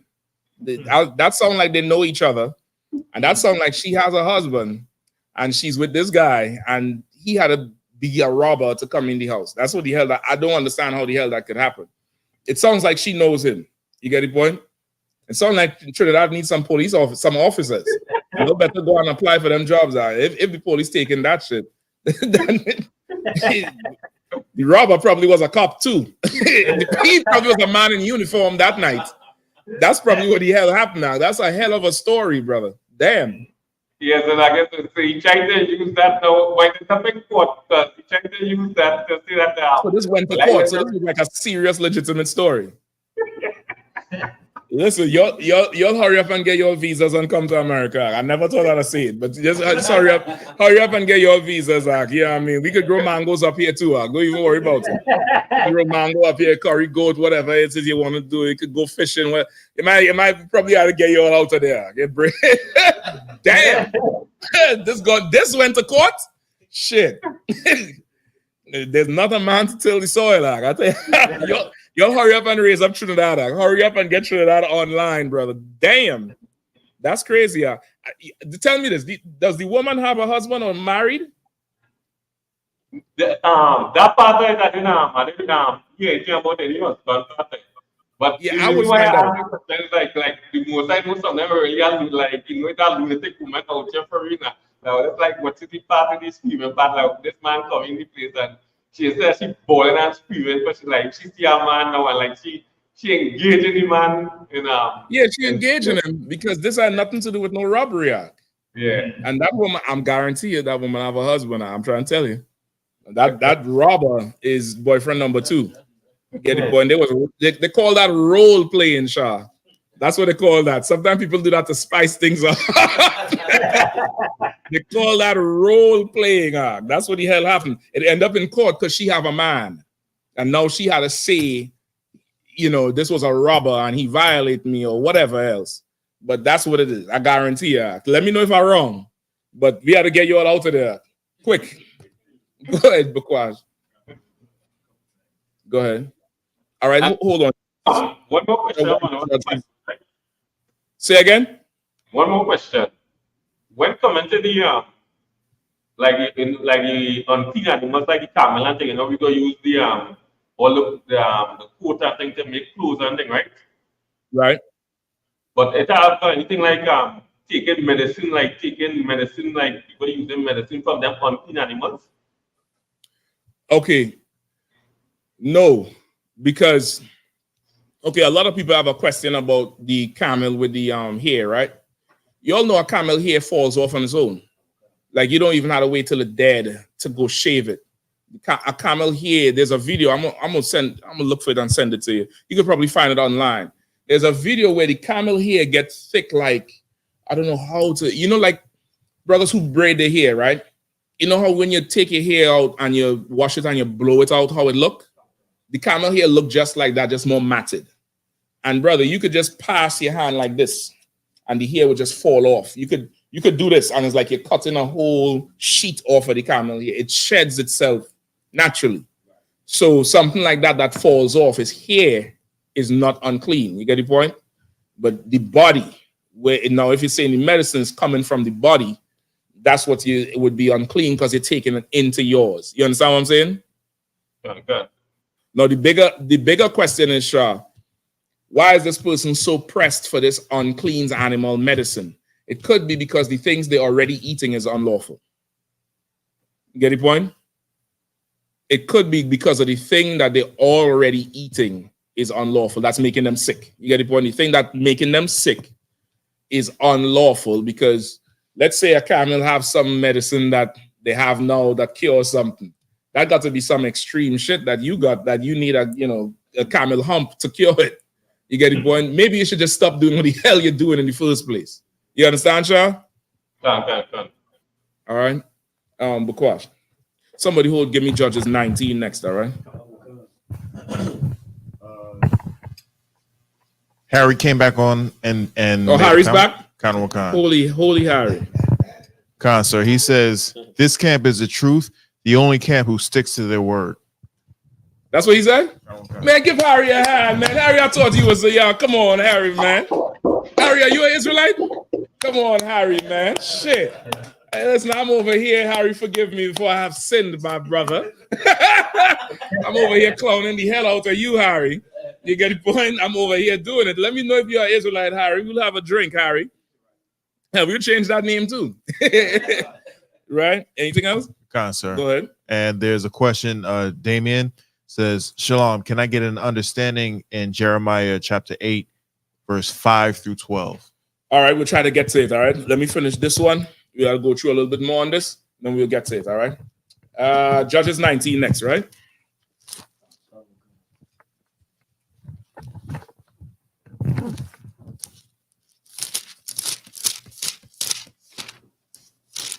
And we need to make a clip out of that, boy. Harry, boy, shit. You spoke the truth tonight, Harry.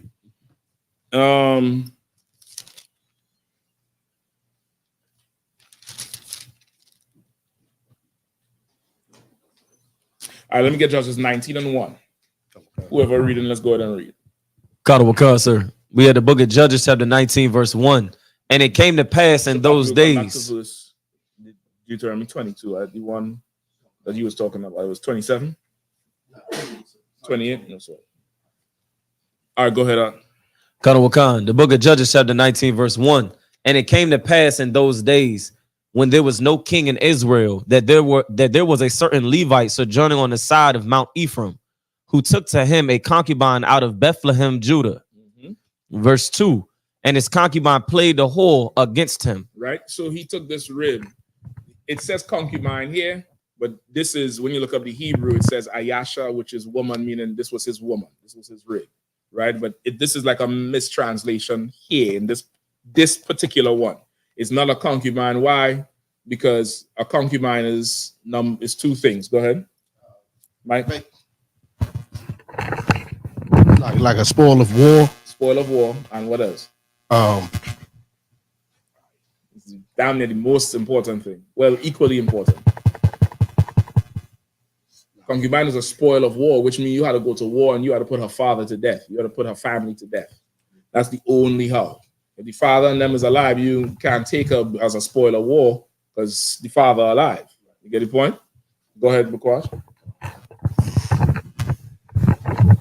And she must be an Israelite. She must be an Israelite. That's the other part. Must be an Israelite. And this is a woman who you won in war. She's the spoil of war. Her mother and her father dead. That's what the law says. She's there. She ain't got nobody to tend to her, take care of her, protect her, give her guidance, whatever. You see how you like her, you could now, she could become yours, right? But this is not a wife who you go to her father and pay a dowry for and negotiate. This is a wife you got by blood, right? Go ahead. Get some more from Harry if you want it now, or no. No, let me, how is it? You should read it? You tell me. Real quick. All right, go ahead. He says, I'm from Barbados. My mom and dad's from Ireland. Does that make me an Israelite? I think I'm mixed, so I ain't. How are you taking me on a roller coaster ride? First you start me low and get me high, and then bring me low and get me high again. What the fuck, Harry? God damn it, Harry. I ain't got time to play games with you, man. Fuck, you got a leprechaun now? God damn. Mother and father. Ireland got niggas too. So yeah, you got to tell me, is your father a devil? That's what I need to know. Is your father a devil? That's what I need to know, Harry. Is your father a devil? All right. Them places got black people too. Hell. He said, my dad is from Barbados. My mom is Ireland. Okay, first I thought he said his mother and father from Ireland. That's what he said. How are you a devil? You fucking lying to me. Let's continue this breakdown. Harry will figure you out, man. We'll figure you out. You could be a Benjamin who just don't want to tell nobody you're a Benjamin because you have a job to lose. I'm gonna get you fired, Harry. That's what I'm going to. I'm gonna call your slavery and tell them you are Israelite. You are Bayesian Israelite, Harry, and get you fired so you could come to camp. I need soldiers.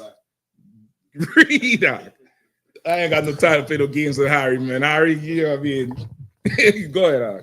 The book of Judges, chapter 19, verse 2. And his concubine played the whore against him. Right. And now this woman, she whored on him. Right? Keep going. And went away from him unto her father's house to Bethlehem, Judah. Right? Which is, of course, that's not, abnormal. You know that today. Something happened with the marriage, she runs back home. She was wrong. She whored on him. She left and went home to her father. Go ahead. And was there 4 whole months. Mm-hmm. Verse 3. And her husband arose and went after her to speak friendly unto her and to bring her again, having his servant with him and a couple of asses. And she brought him into her father's house. And when the father of the damsel saw him, he rejoiced to meet him. Of course, any father would rejoice to meet the man who want to deal with his daughter, right? Because he don't want that broad in the house no more. Right. But this brother here should not have gone for her. She whored on him, and she been gone 4 months. I get you're missing the broad, but guess what else you can do in 4 months? Who knows? Sissy laughing. You want to answer it? Come on. Oh, she could have whored some more, but what else he could have done in 4 months? Give her a hand, man. He could have really get 2. He could have get 4 if he got some skill. He could have get 1 a month. Have him in rotation on. Because be set for the year. Next time she see him, you miss me. A little bit. But you're right, 4 months you going back for her. She could have whored some more. Right, go ahead. He rejoiced to meet him, verse 4. And his father-in-law, the damsel's father, retained him. And he abode with him 3 days.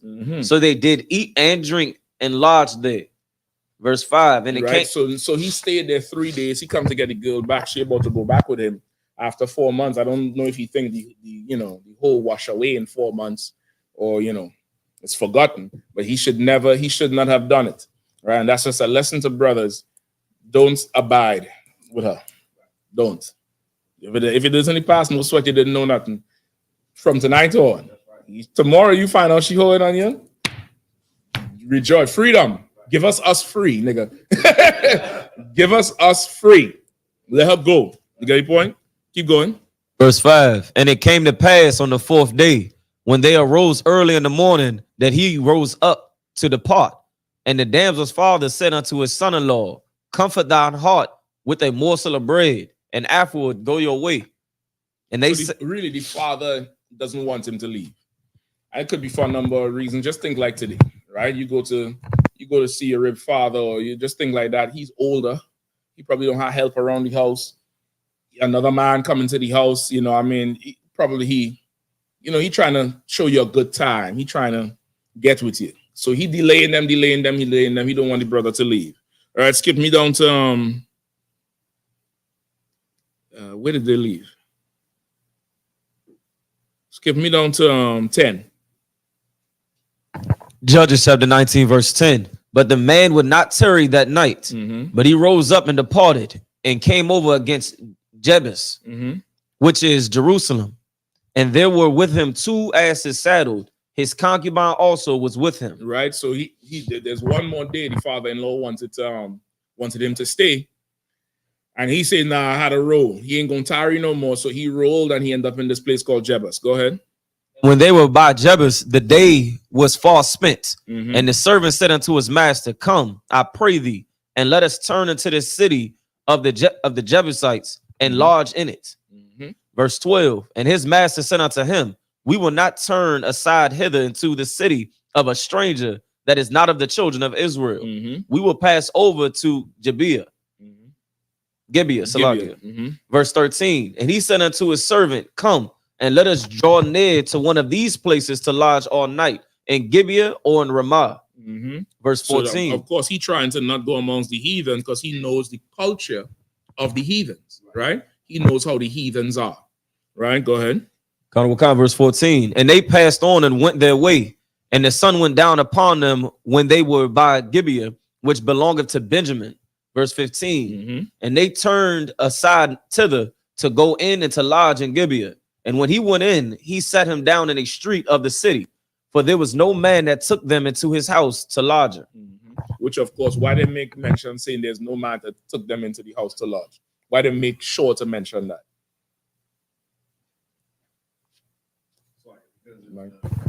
Because it's an Israelite custom that we have. If someone's coming in, supposed to welcome a stranger in. So the hospitality, that made the hospitality law. You get the point? And of course, this is a different time. Again, a masculine society. That's our culture. That's the norm. In today's society, that would be deviant of the norm. That somebody knock on the door, you let them in. You're liable to not see the morning. You get the point? But then with Israelites, he say, I ain't going into them cities with them heathens. Let's go amongst our people because you're expecting to be taken care of. Nobody else going to take care of you there. Right? Go ahead. Verse 16. And behold, there came an old man from his work out of the field at even, which was also of Mount Ephraim, and he sojourned in Gibeah. But the men of the place were Benjamites. Verse 17. And when he had lifted up his eyes, he saw a wayfaring man in the street of the city. And the old man said, whither goest thou? And whence comest thou? Right. Meaning what does he mean when he says he saw him wayfaring? What does that mean? A traveling man. All right. Okay. Yeah. I won't say traveling man. More so, he's not from around here. You get the point? He's coming through like you're traveling, but he could tell that this man is not from here. Right? That's why he say, where you going and where you're coming from? Because I know you ain't from here. You get the point? He's just, you can see somebody, how they're dressed or how they're moving, how they're looking around. You could tell this person, you ain't from around here, I could tell. Right? Go ahead. Verse 18. And he said unto him, we are passing from Bethlehem, Judah, toward the side of Mount Ephraim. From thence am I. And I went to Bethlehem, Judah, but I am now going to the house of the Lord. And there's no man that receiveth me to house. Verse 19. Yet there is both straw and provender for our asses. And there is bread and wine also for me, and for thy handmaid, and for the young man which is with thy servants. There is no want of anything. Verse 20. And the old man said, peace be with thee. Howsoever, let all thy wants lie upon me. Only lodge not in the street. Right? So the old man kept the way. That's our way to be hospitable to our brother. Be hospitable to our sister, which is the UPK way today. Right? You go to a city, You know, you can't believe them know you're there. Usually conversation will go, yo, so where you staying? Oh, I got a hotel. Nah, you gotta stay in no hotel, man. We could have a house, we could put you up in something. Where you getting picked up? You coming in the airport, or you need me to pick you up? You know, yeah, you need anything? It's always that kind of open door policy. This is what we establish in the UPK. You get the point? It's not like in the world. In here is like, and it's damn near like you don't even need to know the brother. Once or the sister, once you know the Israel, it's damn near, and Israel, I mean in the school Israel, not, you know, not the unholy Israel according to Harry.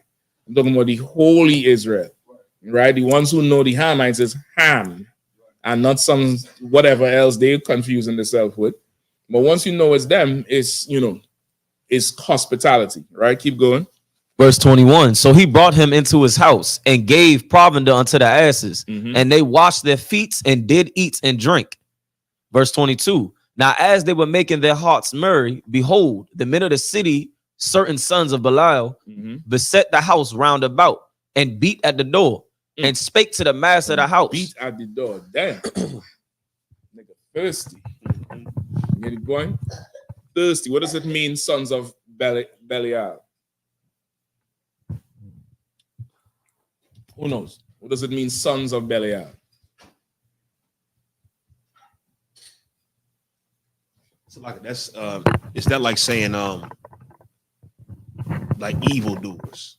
Yeah, like sons of Baal or wicked men. There's no literal man named Belial. It's like saying son of a bitch, or son of a gun. You the son of Belial because you are evil like Belial or like Baal. Right? Go ahead.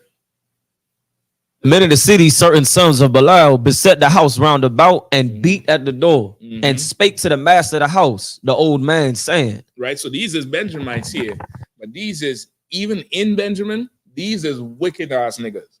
There's a group of them, right? Go ahead. Saying, bring forth the man that came into thine house, that we may know him. Yikes. Now, temporarily, anytime I break this down, I'm not a Benjamin, right? I'll usually transfer to Judah. Yeah, I mean, tonight I'm feeling a little Levite. Yeah, I mean, but anytime I'm breaking down Judges 19, just for these few verses, I'm not a Benjamite. I'm retiring the wolf. You get the point? I'm just letting you know straight up and down. It's not a good one right here. But I would say this is not the whole tribe. But these is sons of Belial. These is a group of those wicked ass niggas. These niggas is just doing every manner of evil. Right? Go ahead. Verse 23. And the man, the master of the house, went out unto them and said unto them, Nay, my brethren, nay, I pray you, do not so wickedly. Seeing that this man is coming to mine house, do not this folly. Verse 24. And seeing that he come into my house, he's appealing to their sense of brotherhood, which they don't have. And it's a mistake. It's a mistake. That's why if you ever find yourself on the verge of a sexual assault or a deviant assault, whether you're a man or woman, just understand you cannot negotiate with that type of person. There's no negotiating with them. They understand one thing, and it's violence. They're threatening you with violence. You better fight fire with fire. They say, don't be Christian. You better do whatever you have to do because there's no nego. You think you're going to talk them off the ledge?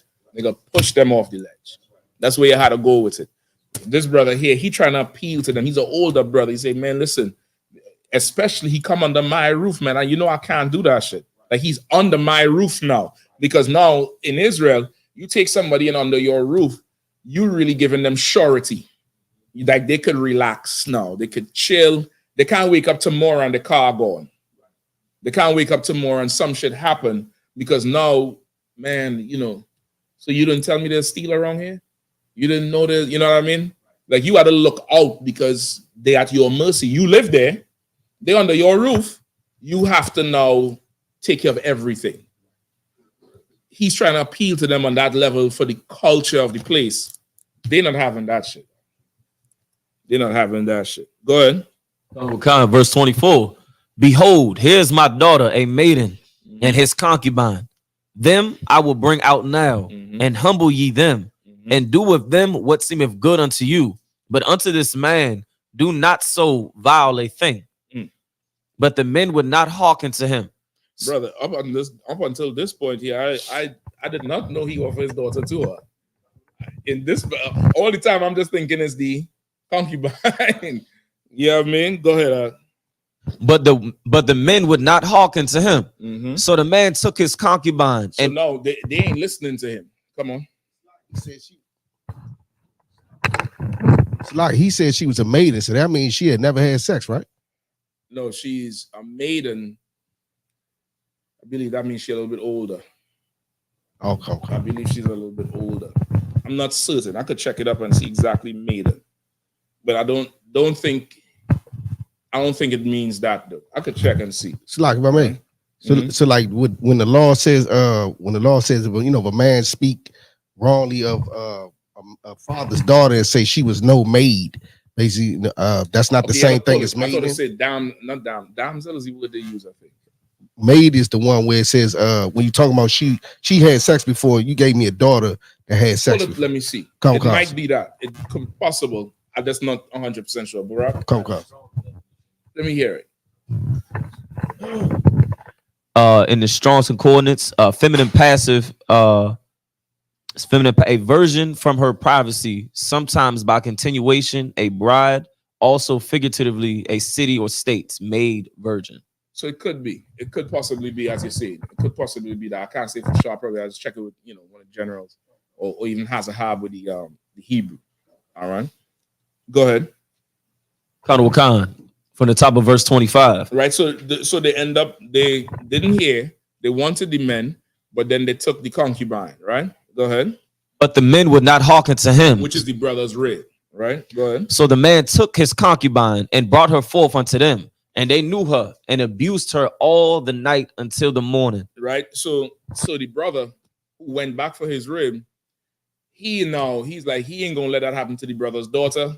He's like, I'm gonna get him my rib, and that's that. The whole thing is supposed to appeal to them to not do it. That's the move. The move there is, damn, this girl, nah, we gonna move on.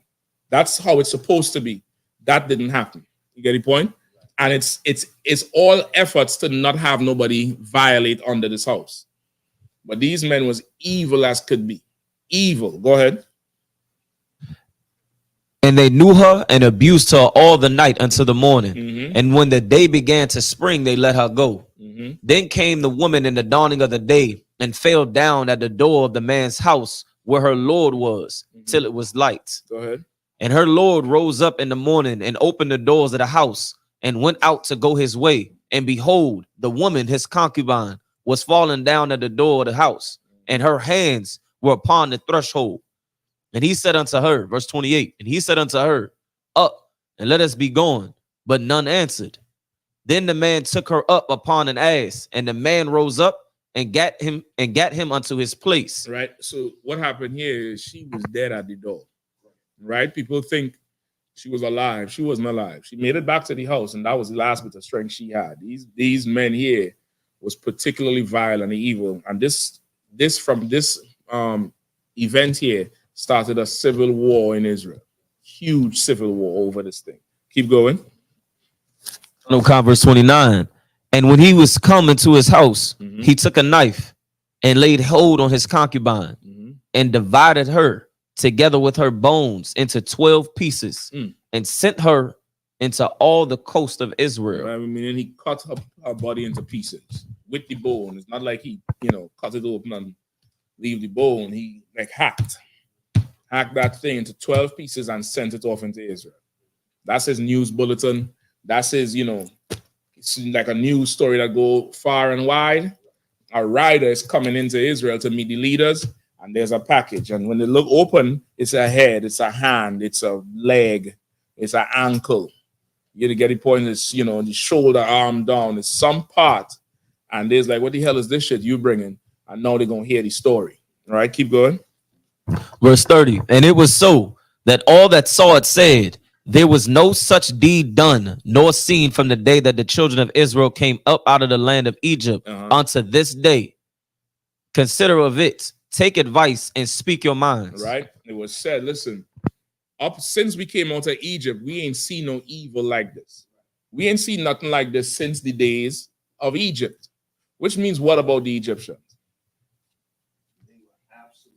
Like they were absolutely vile. They were all deviants, violent. They were like this. They were doing this. Right. You get the point? They were doing this thing here in Egypt. Right. These men who did it did not want women. They wanted a man. Which means what? The LGBTQ was strong in Egypt. Right. It was strong in Egypt. And it also means a rapist is also homosexual. Right. A homosexual is a rapist. Right.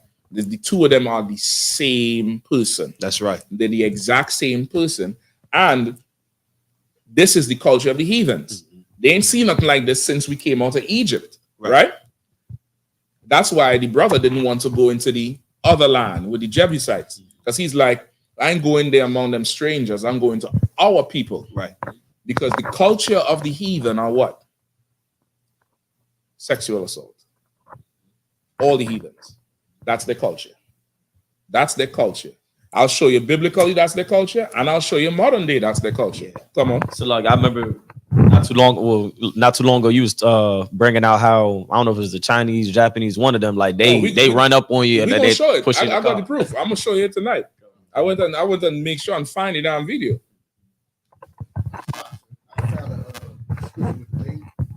Come on with it. Okay, I still can't verify that. That's what I'm saying. I'm not fully sure. You could read it out since I'm putting the work. Book of Deuteronomy, chapter 22, verse 14. Yeah, I wonder. You sure? You don't need it?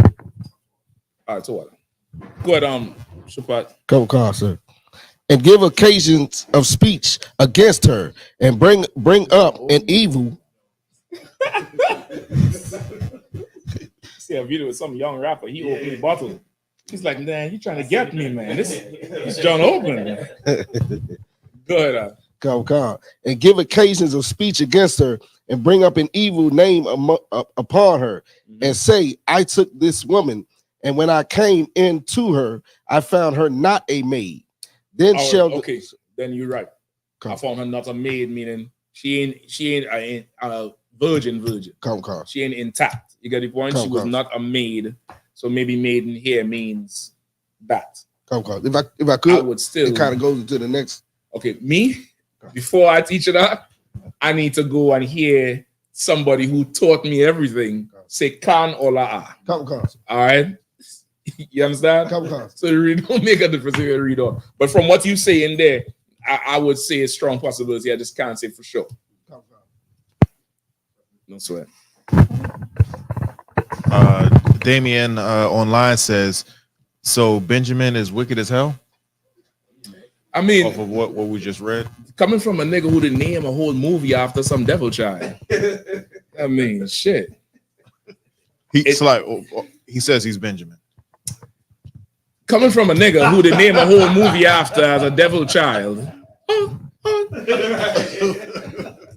Damien, the what happened in the land of Benjamin, but it said certain sons. If you go to verse 22, it says certain sons of Belial. Belial is another name for evil, or like Baal. They were sons of Baal. In the Bible, saying son of something is taking the persona of that something and attributing it to the person. For instance, son of a bitch is saying you are so much a bitch, not you, but like it's as if you were born from a bitch. Son of a gun, man, you such a sharpshooter, you on point, is as if your mother was a pistol, a gun. So when they say son of Belial, these men were so evil, it's like their father was the devil himself. So certain men, I'm gonna give you an example of it, all right? This is how I personally understand it in my mind, so I could convey it the best way possible. You say you Benjamin, right? You know, in dancehall culture, there's a whole genre of you take somebody's daughter, you fling her up, you do all kind of shit, you throw her on the ground, you climb all the way up from there, and your nose dive straight on top of the girl, bang! And then you go up on the tree and you go up on the roof, fall off the roof with the granddaughter. That's, in my mind, that's what I think, right? Everybody know this so-called dancer called Marvin, right? Marvin was one of them men, bleach his skin, all kind of shit. And he would always do that in any kind of dance they have, in any kind of block or dance they having. He always with some girl and roughing her up and doing all kind of shit. In my mind, when I look at Marvin, I see a sodomite. Because who the hell wants to do that with a woman? Like, you have a woman. You know, there's a whole sport they do that with men. It's called football, American football. All right? You see like how I put some respect on it? Because I know who I'm amongst. I'm not trying to be deviant with you all. I just want the same thing for me, brother. That's all. The NFL stands for National Football League, right? Well, you know, what you call soccer is called FIFA. Is there S anywhere there? It's 2 Fs. That's how much football is playing. All right? But you get the point? Who the hell want to take a woman and do all that extra nonsense? In my mind, that's what I imagine the sons of Belial. When they say they abused her all night, now imagine they're doing that to somebody, one woman, all night, you know, dancing, dive on top of her, dive, then pick her up, go up on the roof, roll off, fall down with her, then the next man come pick her up, and it's 2 men, and in my mind, that's what I'm seeing, because I'm like, that's somebody's daughter, man. You know what I mean? I gotta see this on YouTube. Marvin going in the ground. I'm trying to tell you. Going in the ground. There'll be no more. There'll be no more in Israel. So I'm not saying Benjamin. This is certain men. This is some of the sons of Benjamin did this thing. And what happened after? The whole tribe had to get involved because they lacked the masculinity, which is the spirit of Christ. They lacked the thing that would make them say, La, not here. They would lack the thing. I might have to break it down for your sake, but I'll come back to it. But I'm not saying this is not the whole tribe. And anybody saying the whole tribe is an evil, dirty bastard, and you might want to find out what tribe they're from, and just go in the Bible and see where their tribe effed up. And just tell them, is all of you all like this? Because every tribe has some shit in here that is just, what? Every single one. Every single one. Some people like to overly dwell on shit here because, you know, the homosexual thing is supposed to be a slight on Benjamin. Some people do it to try to slight a Benjamite and shame him and this and that. If that's what's happening, I suggest you just go through and see what another tribe did and tell that person about that just in rebuttal. These is not tribal characteristics. These are tribes that had men in there who was evil. Evil. David killed another man for his woman. Is every Judite a murderous adulterer? No. You get the point? It's not talking about the tribe. It's talking about the evil that happened within the tribe. Benjamin got involved because they should have put them men in the ground. They should have put them men in the ground first. You get the point? I hope you understand, Damien. All right? Yeah, go ahead. I studied back something with Abraham, right? Right. When Abraham was passing through and with Sarah and things like, he was more or less like he was more like practically like, and he know the customs of the people. So he say that what he say, like my sister, so you know like right. If they say like my husband, they would have kill him. Right. Alive. You freeze up? Can't. Okay, I'll try to get your question. I know what you're talking about, but what was your question you was asking? It's like if Abraham know, like he know the people around him, like if they say that was the if they say that was my wife, if they say Sarah was my wife, I think that might have kill him, or they might have kill him and take shit. Okay, well, that's what Abraham's explanation was for it. That's what his explanation was. But now this is the messed up part. He thought that if he said that was his wife, they would have took her. So he said that was his sister and gave her away. Now I'm not calling Abraham. I'm using this for teaching tool. The Bible says the things that are written aforetime are written for our learning. All right. What happened with Abraham was a short stint of fear. Abraham became afraid of somebody other than the Lord. And brother, anytime you trade fear, where your fear belongs to the Lord and nobody else. Anytime you place that somewhere else, you are going to be in hell. I'm trying to tell you, there's no way out of it. You stop fearing the Lord and fear somebody else, and you yield to that person publicly. Oh man, the Lord bringing every demon on the roster for you. Every single one. You don't fear him, you fear somebody else. Oh, it's going to be a problem, right? Abraham, he had a temporary moment of fear. And, remember, this is Abraham who was going to, sacrifice his son. You get the point? This is Abraham. You go from that to this over a woman, you can't trade. You can't do it. You can't, you know what I mean? You can't trade your fear. You had to say what it is. What Abraham, this is the other thing he did. Christ said, he who seeks to save his life shall lose it. He who seeks to lose his life for my sake shall have everlasting life. He get repaid. Abraham sought to save his life, and he would have lost it, right? And what happened? When the heathen found out that was his wife, he said, man, why didn't you tell me? You're trying to make me a dead man, right? The Lord had to come to me and tell me that's a man's wife. You shouldn't have lied to me. And now that's a stain on Abraham where, he lied about it. You get the point? He lied about it when he should have just said, no, that's my woman.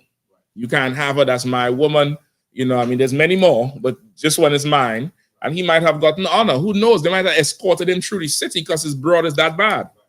You know what I mean? They might say, nah, you got a badass broad there. Listen, man, make an appearance and having a gala tomorrow, man. Just, let them come on the balcony and let them see your woman. You gotta give him a bag of cash. Might be. You get the point? But he should not have said that was his sister.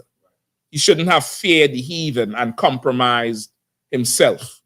What this brother did here was staying out of the heathen's land. It's different. It's a different thing. He just decided, I ain't going there. And I'm going to show you why he didn't go there in a second, all right? So right there. The Damien, he understand? He typed back in? He said, right, no sweat. Damien, you could read the whole thing forward. From here is where Benjamin gets a penchant fire against the LGBTQ. It's damn near in every Benjamin in your spirit. You grow up knowing nobody, man. That's just, whatever. Snort coke, nigga. Whatever you want to do. Drink syrup, pop pills. But you are sodomite? Nah, it ain't happening. It just ain't happening. It's just not something that we grew up, it's a serious, it's a serious thing. Even today, right now today in most Caribbean islands, it's on the law books. Sodomy is a jail, you get in jail time. It's in the books because it comes from the whole British culture. So, but it comes from this because you'll read on. The 12 tribes, the 11 tribes rose up against Benjamin, which is our culture. You go to Deuteronomy, 21 or 10 and 10? Which one is the concubine? 21 or 10? Deuteronomy 21, you start from verse 10 all the way down, you would see that we had a way of solving crimes. We had our own CSI. When somebody get violated in a city, the step is to charge the closest city with the murder. And if that city did not do it, they have a certain thing they have to do to wash their hands of the blood. And then they go around to the other cities and they'll find it. All the leaders of each city has to go through their city and make sure the murderer is not there. And if he's there, they have to bring him out. And if they don't do it, and the council finds out that that murderer is in that city, everybody else has to fall on that city and punish that city. Benjamin did not bring them men forward, neither put them down. Benjamin did not do it, and the nation fell on Benjamin and killed nearly every man. So much so that, I forget who it was, had to stop the war and say, listen, if we continue, there'll be no tribe of Benjamin. We're going to have to rebuild the tribe.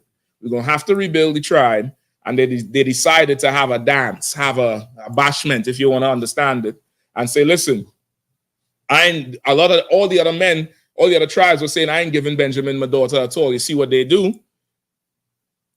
Some men say, listen, let the women come out and dance. Let them have fun. And whichever Benjamin had game, if he could pull her, if he could spit some game and pull her in that dance, he deserved the right to marry her. They say right, good is fine.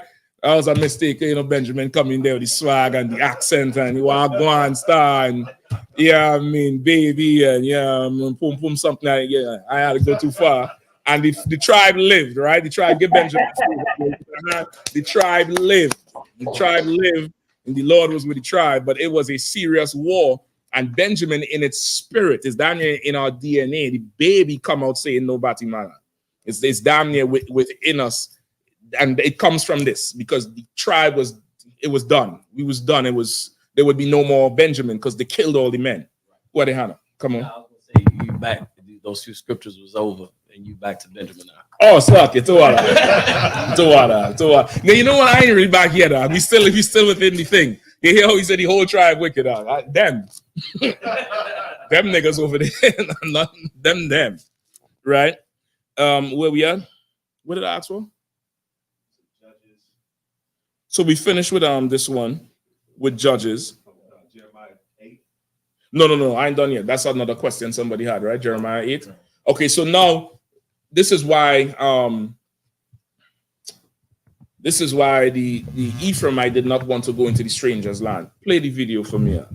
All right. Is it 2 videos I sent you or one? One? Okay, no sweat. Play that video. Make sure the volume is all the way up on it.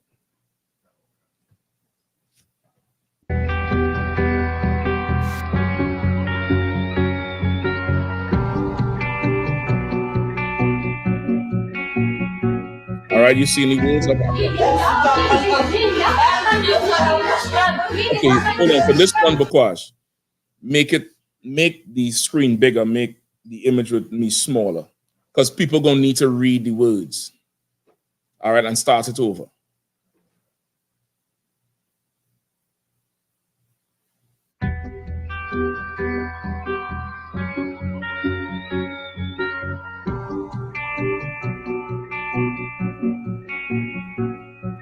All right, pull it back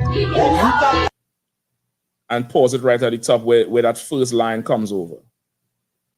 All right, this is a video in them Asian countries. I forget exactly which country it is. You pull it back to where the first set of words with bride kidnapping. Pull it back to the start and pause it when them first few words come up, all the way to the start. And pull it up with it. Is it up now? Bride kidnapping? All right, no sweat. Somebody read it for me. Yeah.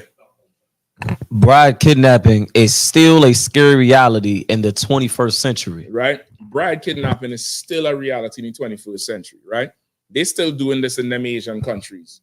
The East Indians do it. So-called, Moab, the Chinese, the Korean, Filipino, Singaporeans, they all still doing this thing.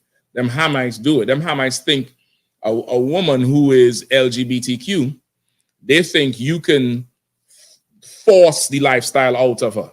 Damn near. That's what they think. Go ahead. Log it, sir, if I may. I was just looking at a clip yesterday, the IUIC, with Nate saying that if you pull it up. I'm gonna send it over. Why are we talking about it? Why are we talking about it? Let's see it. Put them up on the screen. Put them up. All right. Keep going on. Question: is there a way? Could you send me because I want to see it? I want to be able to see it live. Could you just send me the link so I could pull up on the stream? Because there's a delay. Oh, are you talking about the Yeah, just send it to me real quick. And of course, just so I'm muted, if I don't think I'll be in. Don't pull me in. I just want to be able to see it live as you play it. Real quick, all right? Go ahead. 9:16 now. We low on the time.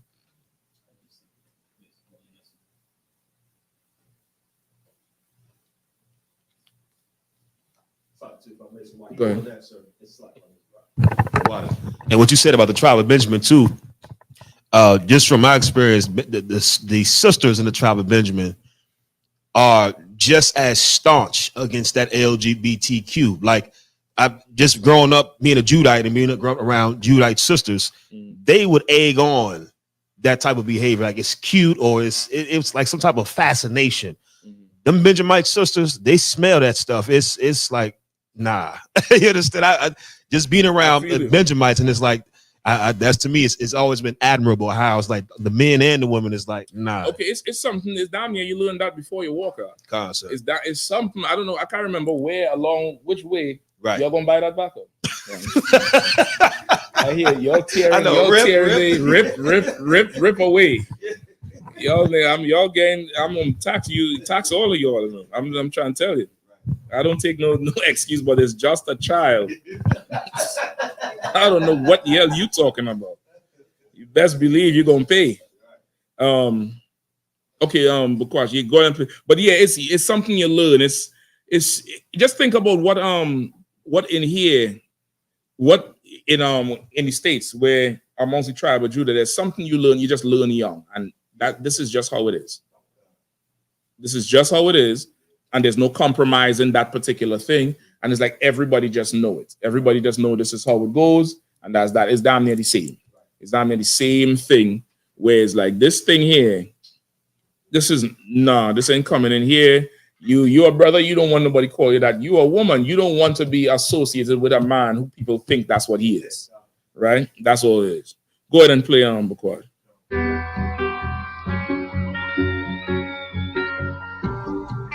All right, any more words come up? Oh, shit.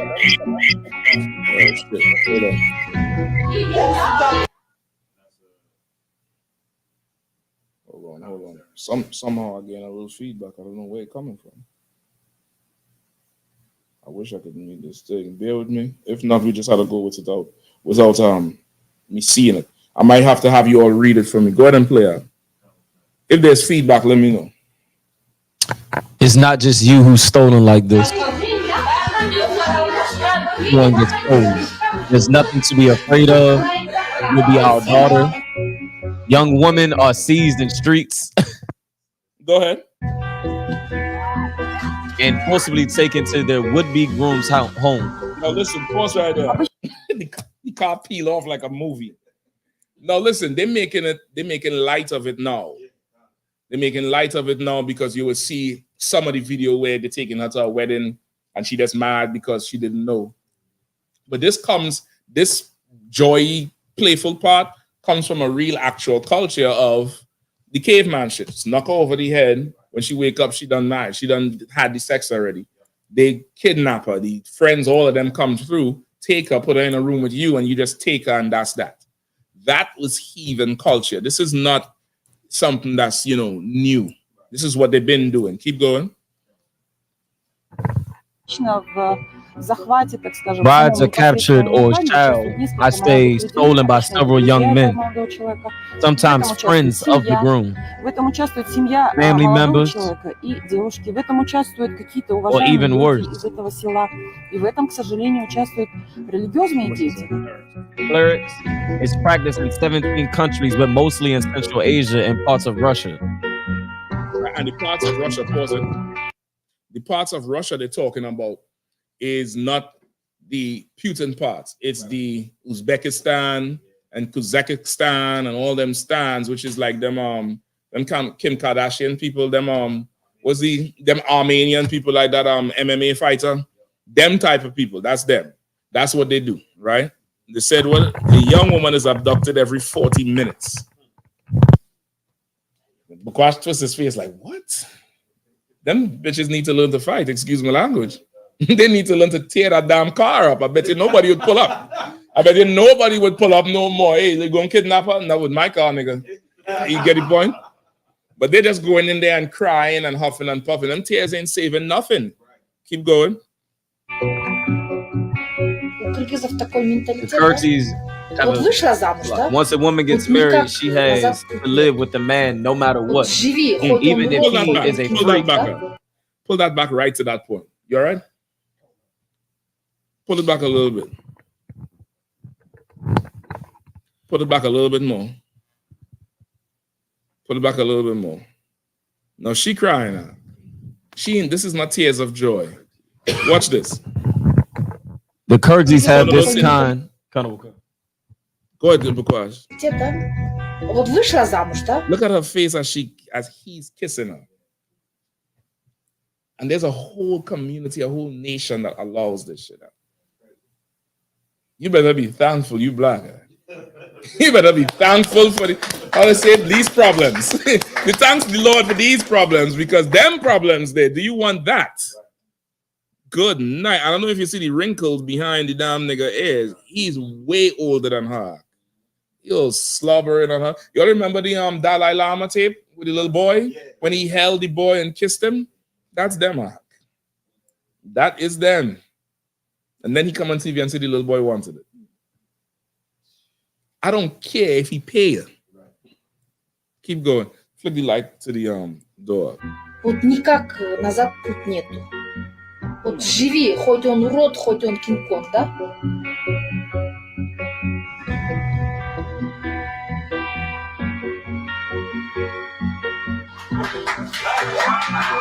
You don't want that, man. What the hell are you talking about? You start some fighting, huh? Come on, go ahead, scream, Gil.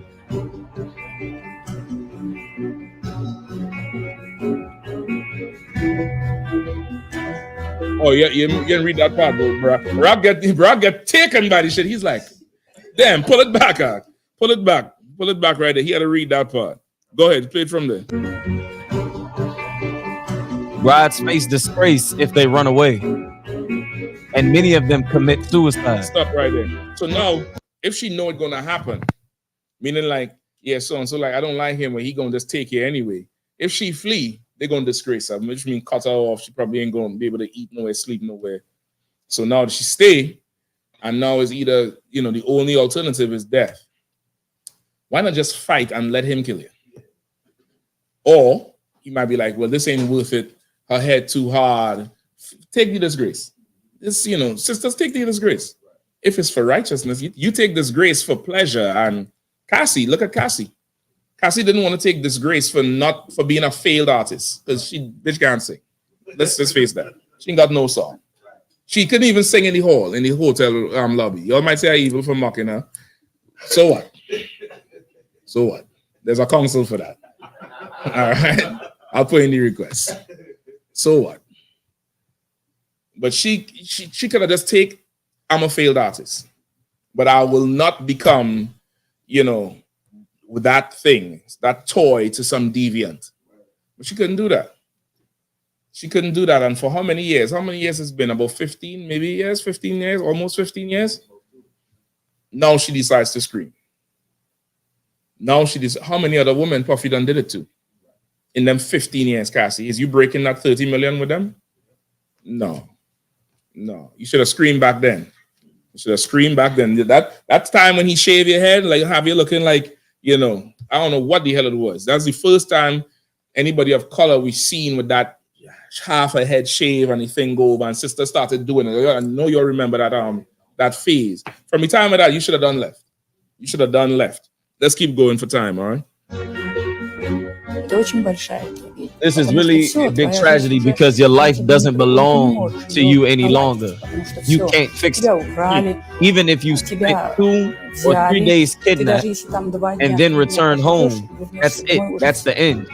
Although it's illegal in many countries, damn, that few cases have gone to the pull that back out. Yeah, damn, that brought her out. She got out. Pull it back a little bit more. She gone. Hold on, pull it back, brother.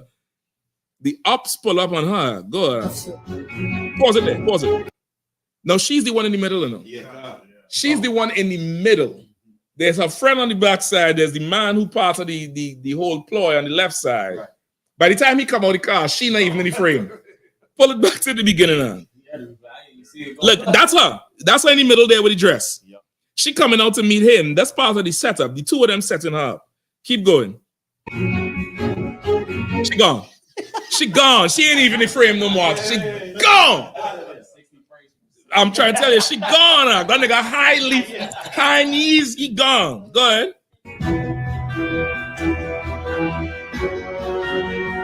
Come on, man. Why? This got to be like, this is the part I don't understand. So this is the propaganda part right here. That's the end of it, right? After you do that to her, will you expect her to what? Have sex with you? You expect her to do exactly what? If she get pregnant, what do you think she gonna do? Have the baby? She gonna be falling down the stairs every day on her stomach. You just get she gonna wake up and check to see if she bleeding because she gonna kill what's in her because of how it get in there. It's backward. This is the culture of the heathen. That's right. This is why that dude didn't want to go in that land. Now take me to Genesis. I'll tell you where. Hold on.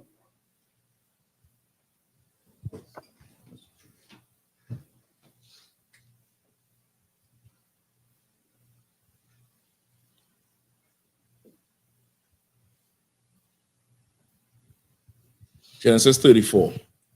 And start at 1. Genesis 34 and 1, sir? Yeah, please, real quick. The book of Genesis, chapter 34, verse 1. Mm-hmm.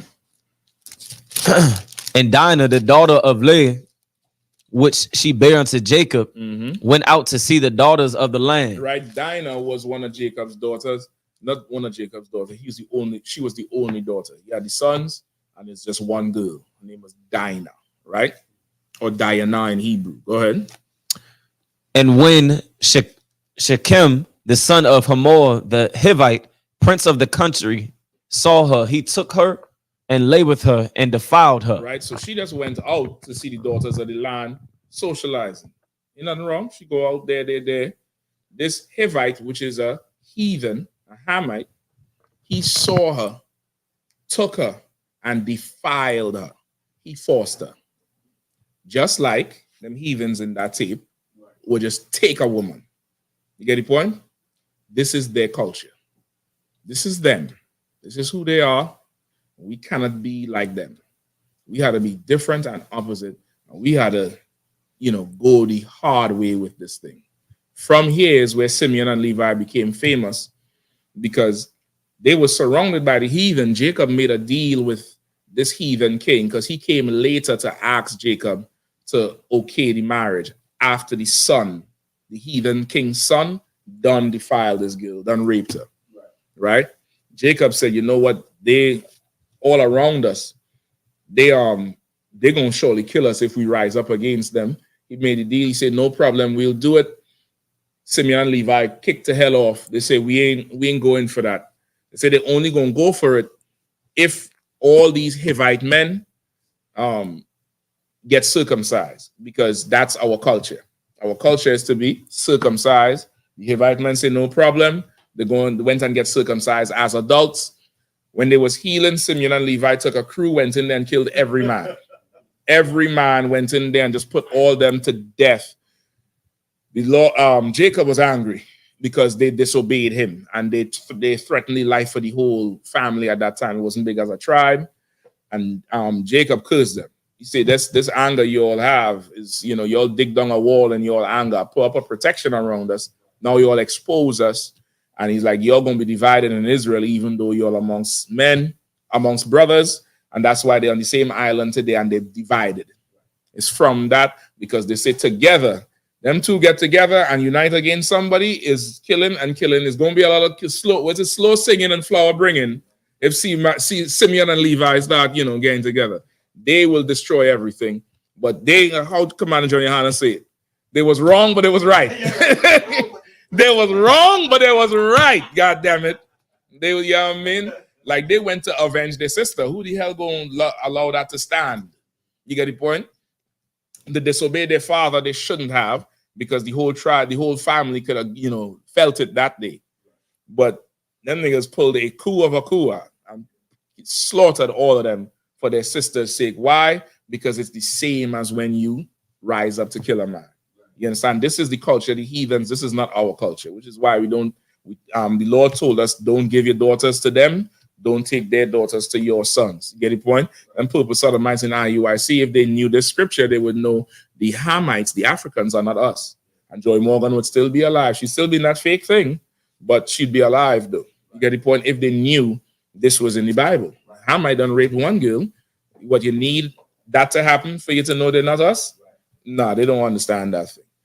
This is a heathen culture. It's not our culture. They're a bunch of deviants, and it's rooted in LGBTQ, as you see in Judges 19. You get the point? Come on. Off of that that video, them purple sodomites too. That's their whole vibe. Pull it up for me. Where he says it. They whole vibe you of you have it? The one where he says, I might have it on my phone and I could probably send it, but see if you could find it, all right? Sir. The whole vibe of like I personally can't understand it. Any brother in here can't, and the UPK doesn't understand it. Like why the whole idea of how I got a headache and this stuff. Even to say that, just sir. It's just real sassy. Sir. It's spicy. Sir. Really like spicy. They not. No, this is one when he raping the lesbians to make them straight again. Okay, I'll take that too, but I want the other one out. That's what I was looking for yesterday, and then I saw this one. Yeah, I think I may have that somewhere on my phone. I could probably find it. But go ahead, because I select it. So that's their spirit, like the spirit of heathens and gay men. Like that's that whole right. Hand in hand. Right. It's a heathen culture. Y'all having class over there? Y'all having class over there? You sure? You sure? I'll shut up in it. You sure? All right, no sweat. Y'all tearing up the paper, y'all taking over the class. Right. Only because we're at the end of May, I'm just making a joke. If this was June, God damn. Y'all having a whole breakdown over there. Shit. And damn it. All right, where we at with it? But yeah, it's so funny how it goes hand in hand. You know what I mean? Right. Did you play the other one? Play the other one with the thing. I'm gonna see if I find this one here for you. The men of the city, some of the men will rape you to correct the nature within you to make it go back. This is correct. Like it's intelligence or something. They would do this to correct. Effing idiot, boy. That you're supposed to desire. That's what they call corrective rape. But that need to come in America. Corrective rape is. Hey, listen, and he ain't no Levite. That one who said that needs to come in America. Old none saying none are saying idiot. That need to come in America. What is America? Old can't say R, old retarded ass idiot. The men of the city, some of the men will rape you to correct the nature within you to make it go back to the masculine that you're supposed to desire. That's what they call corrective rape. But that need to come in America. You're a lesbian. Right? Like that's your IUIC. That's your purple sodomite. Yeah. Give me the other one, bro. Oh boy, hold on.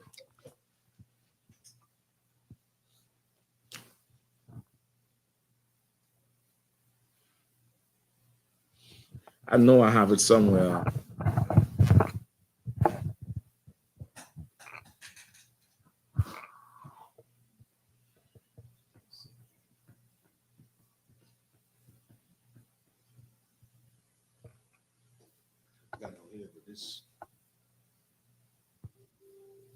All right, let me get that last precept with in Deuteronomy. What verse was that?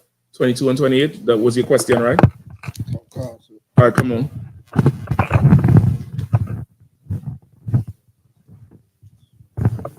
Let me get Deuteronomy 22 and 28 real quick. I'm gonna find it, because I think I have it, but I just don't know where. Oh God, sir. Deuteronomy chapter 22, verse 28. If a man find a damsel that is a virgin, which is not betrothed, and lay hold on her, and lie with her, and they be found, then it's like verse 29. Then the man that lay with her shall give unto her give unto the damsel's father 50 shekels of silver, and she shall be his wife, because he hath humbled her. He may not put her away all his days. All right, and what's the part he was Well, when I was battling this GMS fake Israelite, and he tried to use this along with he used the first one you brought out with when he forced her, you know what I'm saying, and because she was married, he said it was a difference because she was married, and this one right here was a virgin, and he lay with her. But in all actuality, at the end of 28, it says, and they be found. Why? Because she was with it. You see what I'm saying? If they be found, why if they be found? Because the she was also with it too. Okay, that's what read one more time. Okay, I get what you're saying. Like if they be found, right? Meaning they was hiding it because he done took her from another man, not forcibly, but spitting game because she's not even spitting game. She's just a hoe. You get the point? So that's what it's saying. The lay hold there doesn't mean like grab and lay hold, like what you were seeing in the video. The lay hold there means like I have her in the palm of my hand, right? I have her in the palm of my hand, or you're captivating. I try to think, what's the words they use today?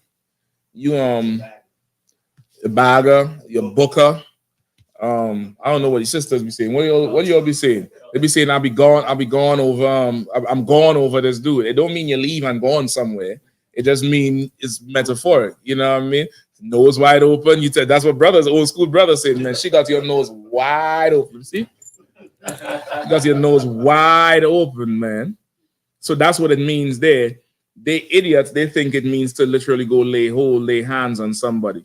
Brother, I can't find the clip and it's so that's ridiculous. Oh, it's on there? Oh, play it, man. Come on, man. You're telling me. You need to let me know. Go ahead.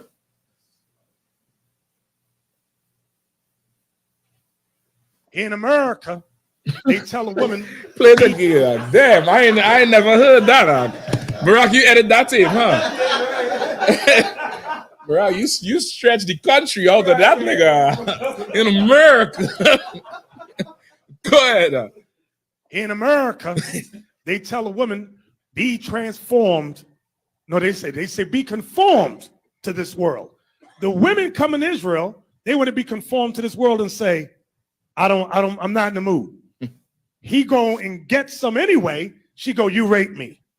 Just babe, huh? That's not rape. Can you read the verse again? Yes, sir. Verse 4. I don't. The wife have not. Pull it back.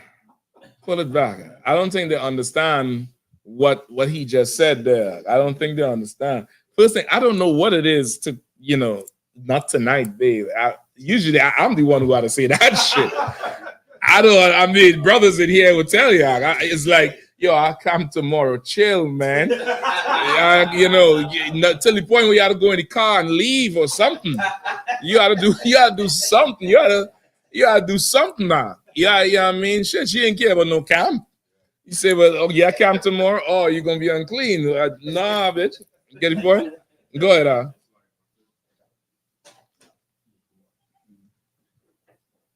And he was. I want to laughing real hard over there. She giggling the hell out there. I hear you, sis. Listen, be proud of that. Give her a hand. That's righteous, hell. Go ahead. Counselor, and he's supposed to be a cop, someone who's supposed to uphold the law.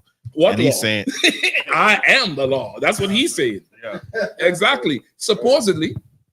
But again, this world is full of deviants. You get the point? Them cops is doing it to sisters too. You know what I mean? Play it again.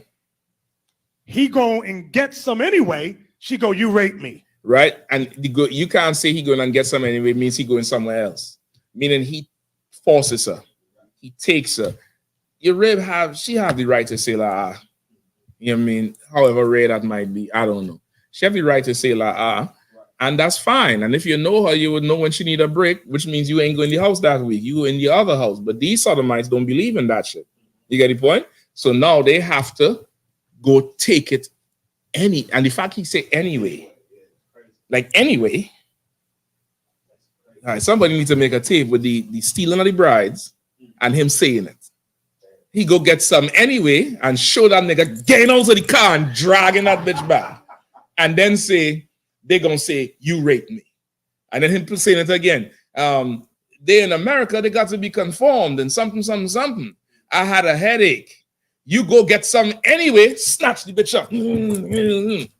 You're going to say you raped me. Just to drive the point home, because people don't understand what he's saying.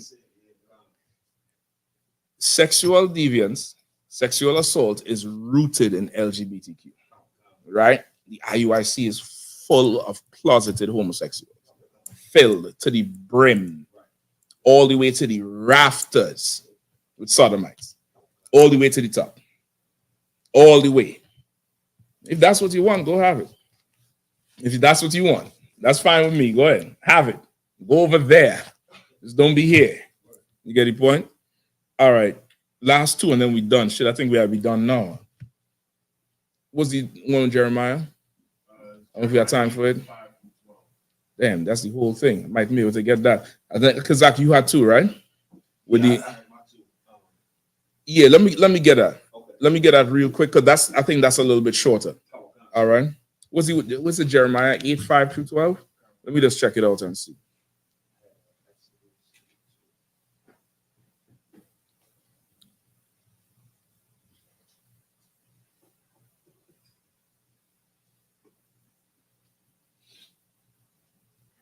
Go ahead. Somebody read it when they have it. You could call it all that, brother, reading on. If you Exodus chapter 12, verse 37 to 38. All right, and hold the other one in Nehemiah real quick. All right.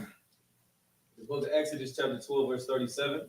And the children of Israel journeyed from Ramses to Succoth, about 600,000 on foot that were men beside children. Verse 38. And a mixed multitude went up also with them, and flocks and herds, even very much cattle. Right, and your question was about the mixed multitude, right? Some big Israelites, some Christians, fake Israelites, same thing.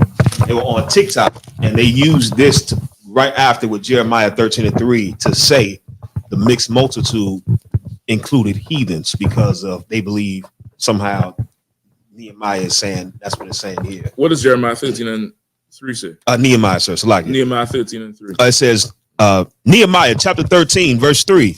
Now it came to pass when they had heard the law that they separated from Israel all the mixed multitude. Keep going. Kawakan. And before this, I.S.U.P.K, the priest, having the oversight of the chamber of the house of our God, was allied unto Tobiah. And you might have to skip up. I'm going to show you where they're getting tripped up at. First off, the mixed multitude is not talking about heathens. The mixed multitude is talking. Somebody look up mixed multitude with in the Strongs. Just pull it up. It's not talking about heathens. What is Nehemiah? You want mixed or multitude? Right? Yeah, 13 and 3.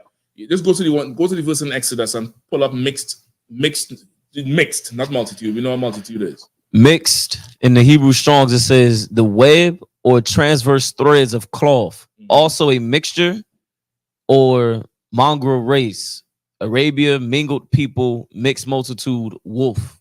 Right. That second one is not it. The first one is the cloth, like mixed. Yeah, it's cloth. It's the same cloth, but it's like this is not 100% polyester and 100% cotton. It's mixed. Right? It's cloth though. This is not, cotton and leather. It's cloth, but something about this one is different to that one. Right. The mixed multitude coming out of Egypt in Exodus is talking about Israelites, some of them who was Egyptian in spirit, Egyptian in their ways, Egyptian in their culture, and then there's Israelites who followed after Moses, followed after the law. That's the mixed multitude. It's the mixed in terms of what they follow, what's in their head, what they follow, not heathens. It's not mixed with heathens. That's not what it's talking about. So when you go to Nehemiah, this is what you want to do. You want to start at 1. Nehemiah chapter 13, verse 1. On that day, they read in the book of Moses in the audience of the people, and therein was found written that the Ammonite and the Moabite should not come into the congregation of God forever, because they met not the children of Israel with bread and with water, but hired Balaam against them, that he should curse them. Howbeit, our God turned the curse into a blessing. So they see them talk about not letting these two heathens even just come among us, right? Come into the congregation, just like you would have America's kingdom, DC is the capital. Imagine they say Iron Lane Arabs coming because of 9/11. Right. They can't even come in the city because of what some Arabs did 10 years ago, or how much ever years ago. They say in this year, we remember how Moab and Ammon was. They wouldn't let us pass, and they tried to harm us. You can't even let them among us. So because of that, now they think the mixed multitude is talking about them. Yeah, mixed multitude is not talking about them. Keep going. Kawakan. Now it came to pass when they had heard the law that they separated from Israel all the mixed multitude. And before this, I.S.U.P.K the priest, having the oversight of the chamber of the house of our God, was allied unto Tobiah. Right. So now 3, when it say they separated all the mixed multitude, that mixed multitude there is same as Egypt, who didn't want to follow the law. They get separated. You get the point? Just like Maccabees and some men went to the mountains, the others went to the plains. Right. If they all went together, that multitude would have been mixed. Right. That multitude would have, as he trying to fight the Grecians, that multitude would have been cutting deals on the back end. Right. It would have been a mixed multitude. The mixed multitude in Exodus is not heathens. It's not that. If that's the case, they'll have to pull in Exodus the other heathens who was in bondage with us. Right. For it to even be heathens, unless they're saying the mixed multitude was Egyptians, like Israel and Egypt. Right. They saying they ain't saying Egypt. Nah, they saying just any mixed. Well, where's the heathens? All the go back after before Exodus is what? Genesis?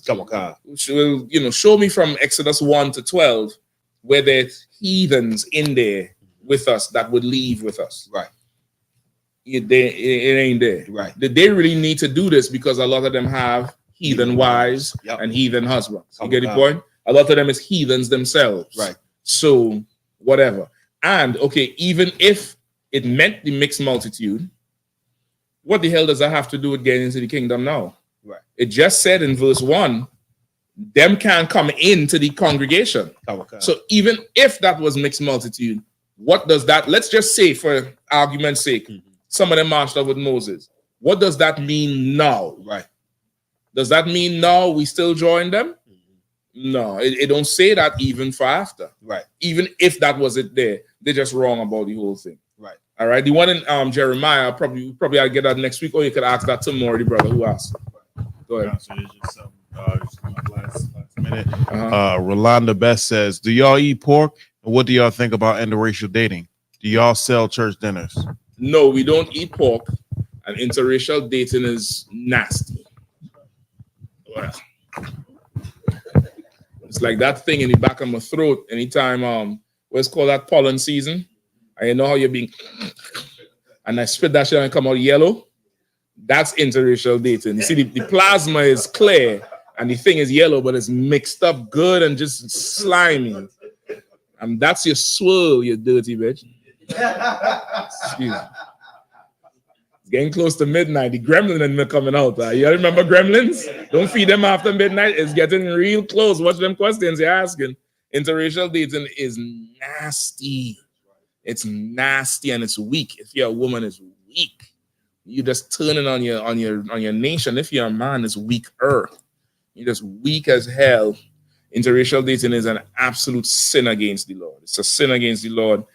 You're just weak and you don't know what the hell you're doing. And I don't know, we ain't a church, so we don't sell dinners. All right?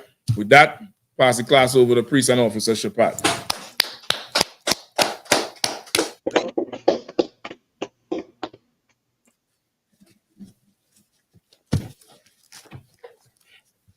I.S.U.P.K security announcers.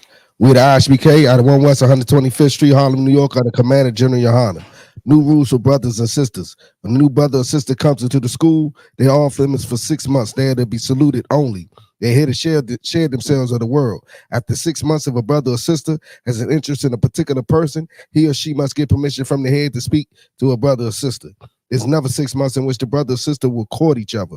After this 6 month period, the brother or sister will get permission from the head to marry. Tithes, which is a commandment. You can find this in the book of Numbers, chapter 18, verse 21, in the book of Malachi, chapter 3, verse 8 through 10. Means 10th in Hebrew, and it's pronounced ma'ashra. 10% of every penny of any increase the Lord gives you, give to the treasury department or teacher. For priest fund, free will offering for priests, not mandatory, whatsoever amount you would like to give. Upcoming holy convocation. The Feast of First Fruits starts after the Sabbath. Feast of Unleavened Bread, sundown, Sunday the Sunday, April the 28th, 2024. Count 50 days. Celebrate the 50th day. Monday, June the 17th, 2024. Start before sundown. You can find us in the book of Leviticus, chapter 23, verse 10 through 22. Slack, so you want to add anything? June 15th, Buffalo, New York, Commander 15th and 16th. Commander Yahanna gonna be in Buffalo. Y'all come through, check it out. Interview, street speaking, food program, food giveaway, and clothing drive. Right? What's the was them cookout dates? Who have them? All right, hold on. We got the cookouts. I believe it's 5 big cookouts this year. I think that's the norm, right? It's usually 5 cookouts, 5 cities. This is the rundown of all them cookouts. Hold on. Damn. You have it? Hold on.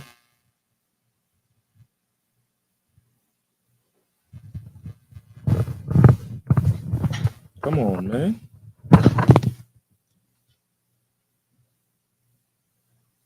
All right, this is the rundown of all them cookouts.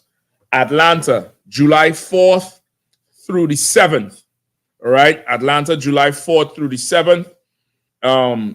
Detroit, that's the Midwest Fire Weekend, August 1st through the 4th. August 1st through the 4th. New York Cookout Headquarters, August 30th through September 1st. All right, August 30th through September 1st, headquarters. Then we go into the West Coast, Southern Cali, September 26th through the 29th. And they're closing it out with Houston, which is October 31st through November 3rd. You know, make your plans, get your tickets, separate them days, pick whichever one you want to go to, or all, or 3, or 4, or 5. Get to something. All right, that's the 5 major cookouts this year. You know how we do it every year throughout the summer. Go ahead, Houston is October 31st to November 3rd. That's what I have here. No sweat. Remember Aquath to check on social media such as ISUPK.com, Facebook, Twitter, YouTube, and so on for ISUPK events and materials. If a brother wants to be a trooper in the school, you should start wearing all black, which includes black boots, black shirts, black pants, black headband or scarf. And with that, I say I might, which means to stand. Sisters, you may remain seated.